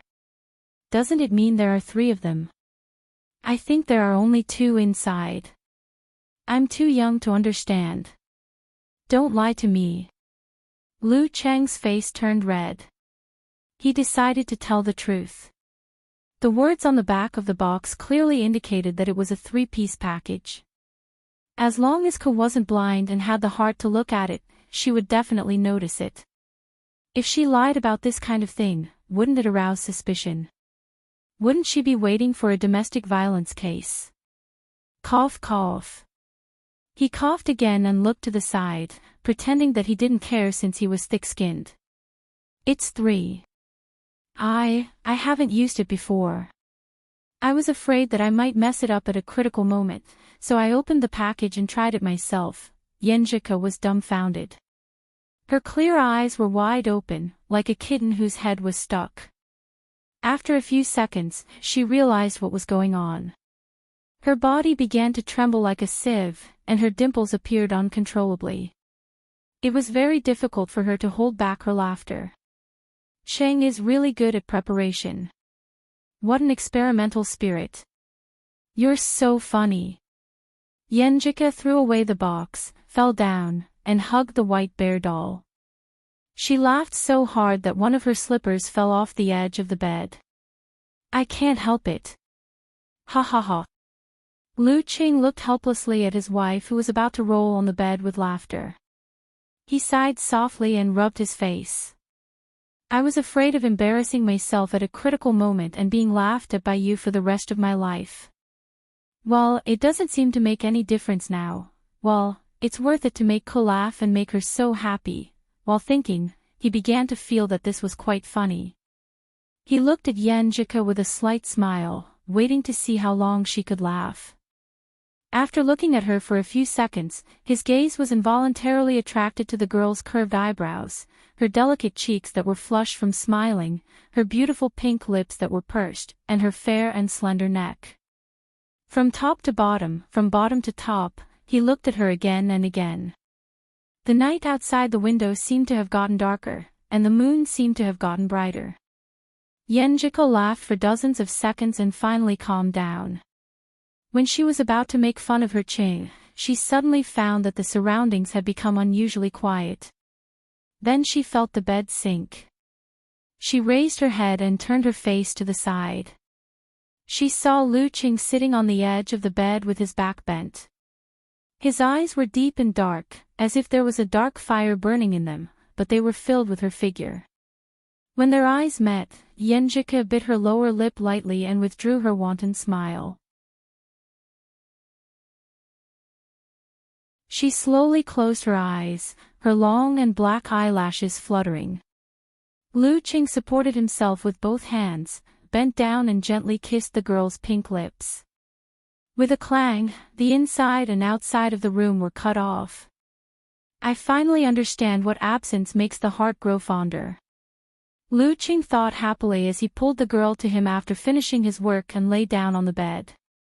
"You were so hungry just now."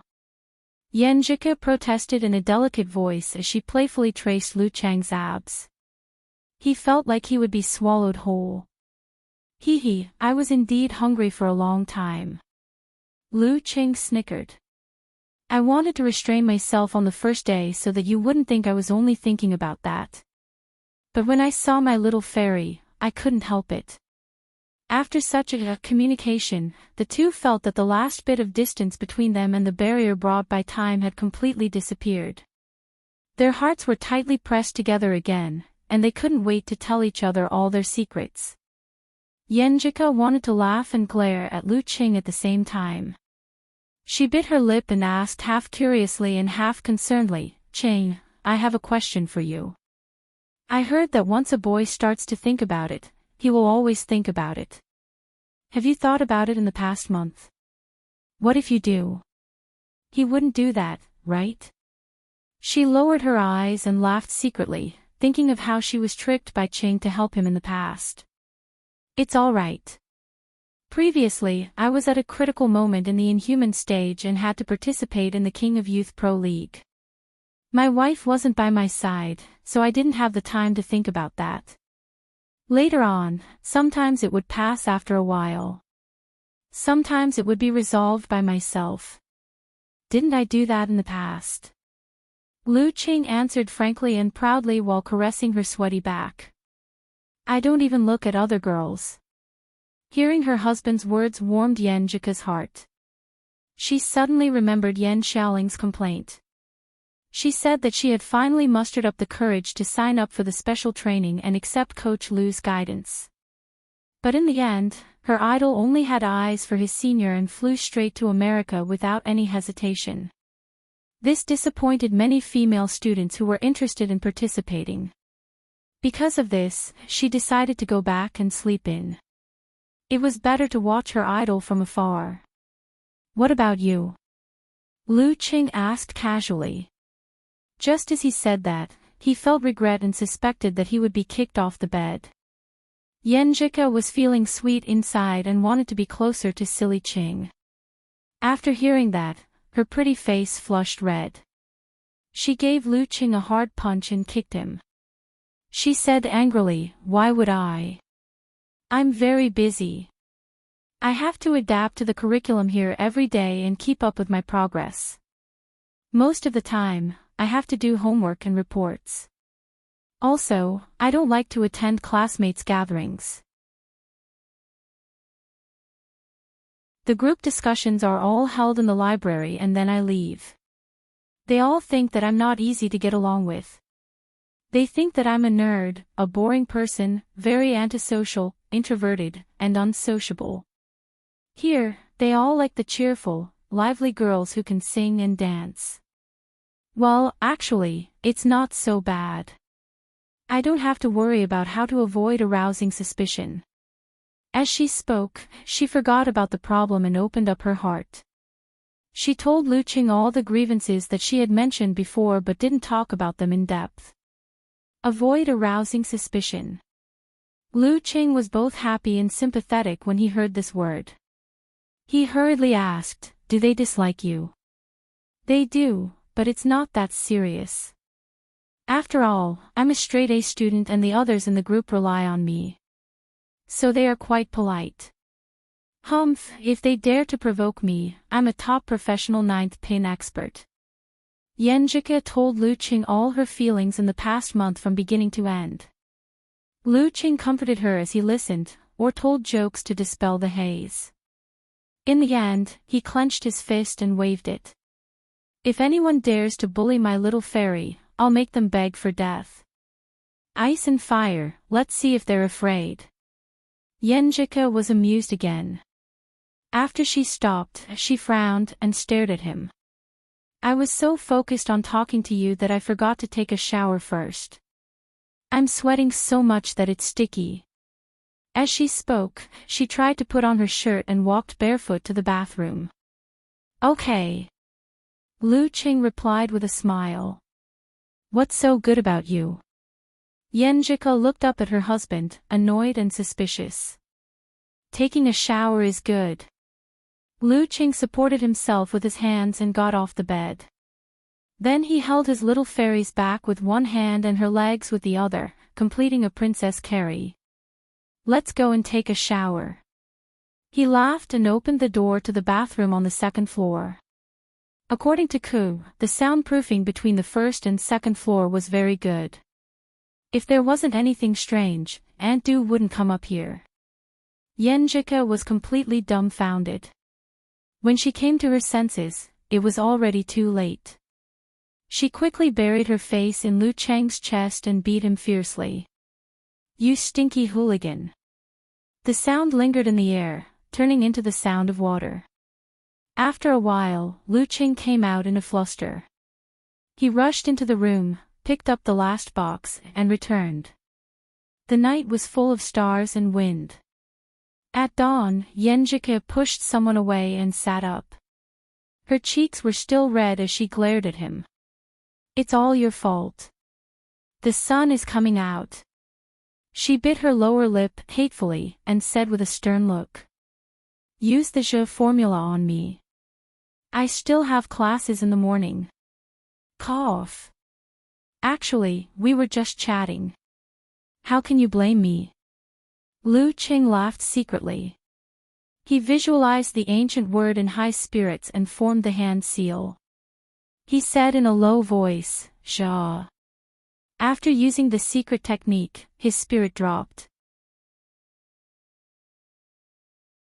He said with a pained heart, "You should sleep on time next time. I always feel that using the Je formula to recover is evil. It's okay to use it once or twice, but it's harmful to your body in the long run." "Okay, sleep on time." Yenjika chuckled and then put on a serious expression. She shook her fist and said, "I'll remember what you said." "Ah." Lu Cheng was dumbfounded. After washing up, the two were ready to go out for their morning exercise. When they went downstairs, Yenjika glanced at the kitchen and suddenly exclaimed, "What's wrong?" Lu Cheng asked in confusion. "I said I would bake a cake and biscuits for you yesterday. I even prepared the ingredients. In the end, they didn't come down." Yenjika's face turned red inch by inch. She was so embarrassed that she almost couldn't lift her head. "Aunt Du didn't clean up. She must have thought that we would come to make them at night. And now, they are still there. Isn't it obvious?" "Pfft. It's fine. I just said I forgot." Lu Cheng was thick-skinned and didn't mind. Yenjika rolled her eyes and glared at him. She clenched her teeth and said, "It's all your fault." To this, Lu Cheng could only reply with a smile. After the morning exercise and breakfast, Aunt Du drove Yenjika to school. Lu Cheng followed her to liven up the atmosphere so that the girl wouldn't feel guilty in front of Aunt Du when they arrived at the school gate. Yenjika tied up her hair and put on her huge black-rimmed glasses. "I'm going to class. You can walk around by yourself. The people here love to use slang. If you don't understand, you can just ask a few more times. Don't worry. I have professional translation software. I even downloaded the Google 3P set." Lu Cheng smiled and waved his phone. At this moment, Du Yen parked the car and accompanied Yenjika into the school.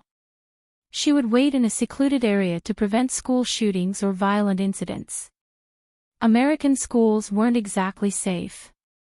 Lu Cheng only retracted his gaze when the girl's figure disappeared. He opened the map and searched for martial arts centers or fighting venues nearby. One of his main goals in coming to America was to experience more martial arts of different styles. After confirming the direction, he followed the map and walked like a backpacker. After a while, he arrived at a 3-story building. There was a signboard here that said, "China Dragon Punch Dojo." It's really Chinese. Lu Cheng stood at the entrance and looked around. He happened to see the receptionist at the front desk. She had long black hair and delicate facial features. Judging from her appearance, she wasn't Japanese. "Hello, are you here to learn martial arts?" The receptionist noticed him and asked in English with a sweet smile, "You're tuning into the Journey of the Soul YouTube channel. Don't forget to subscribe and join us on this journey to catch the most captivating stories.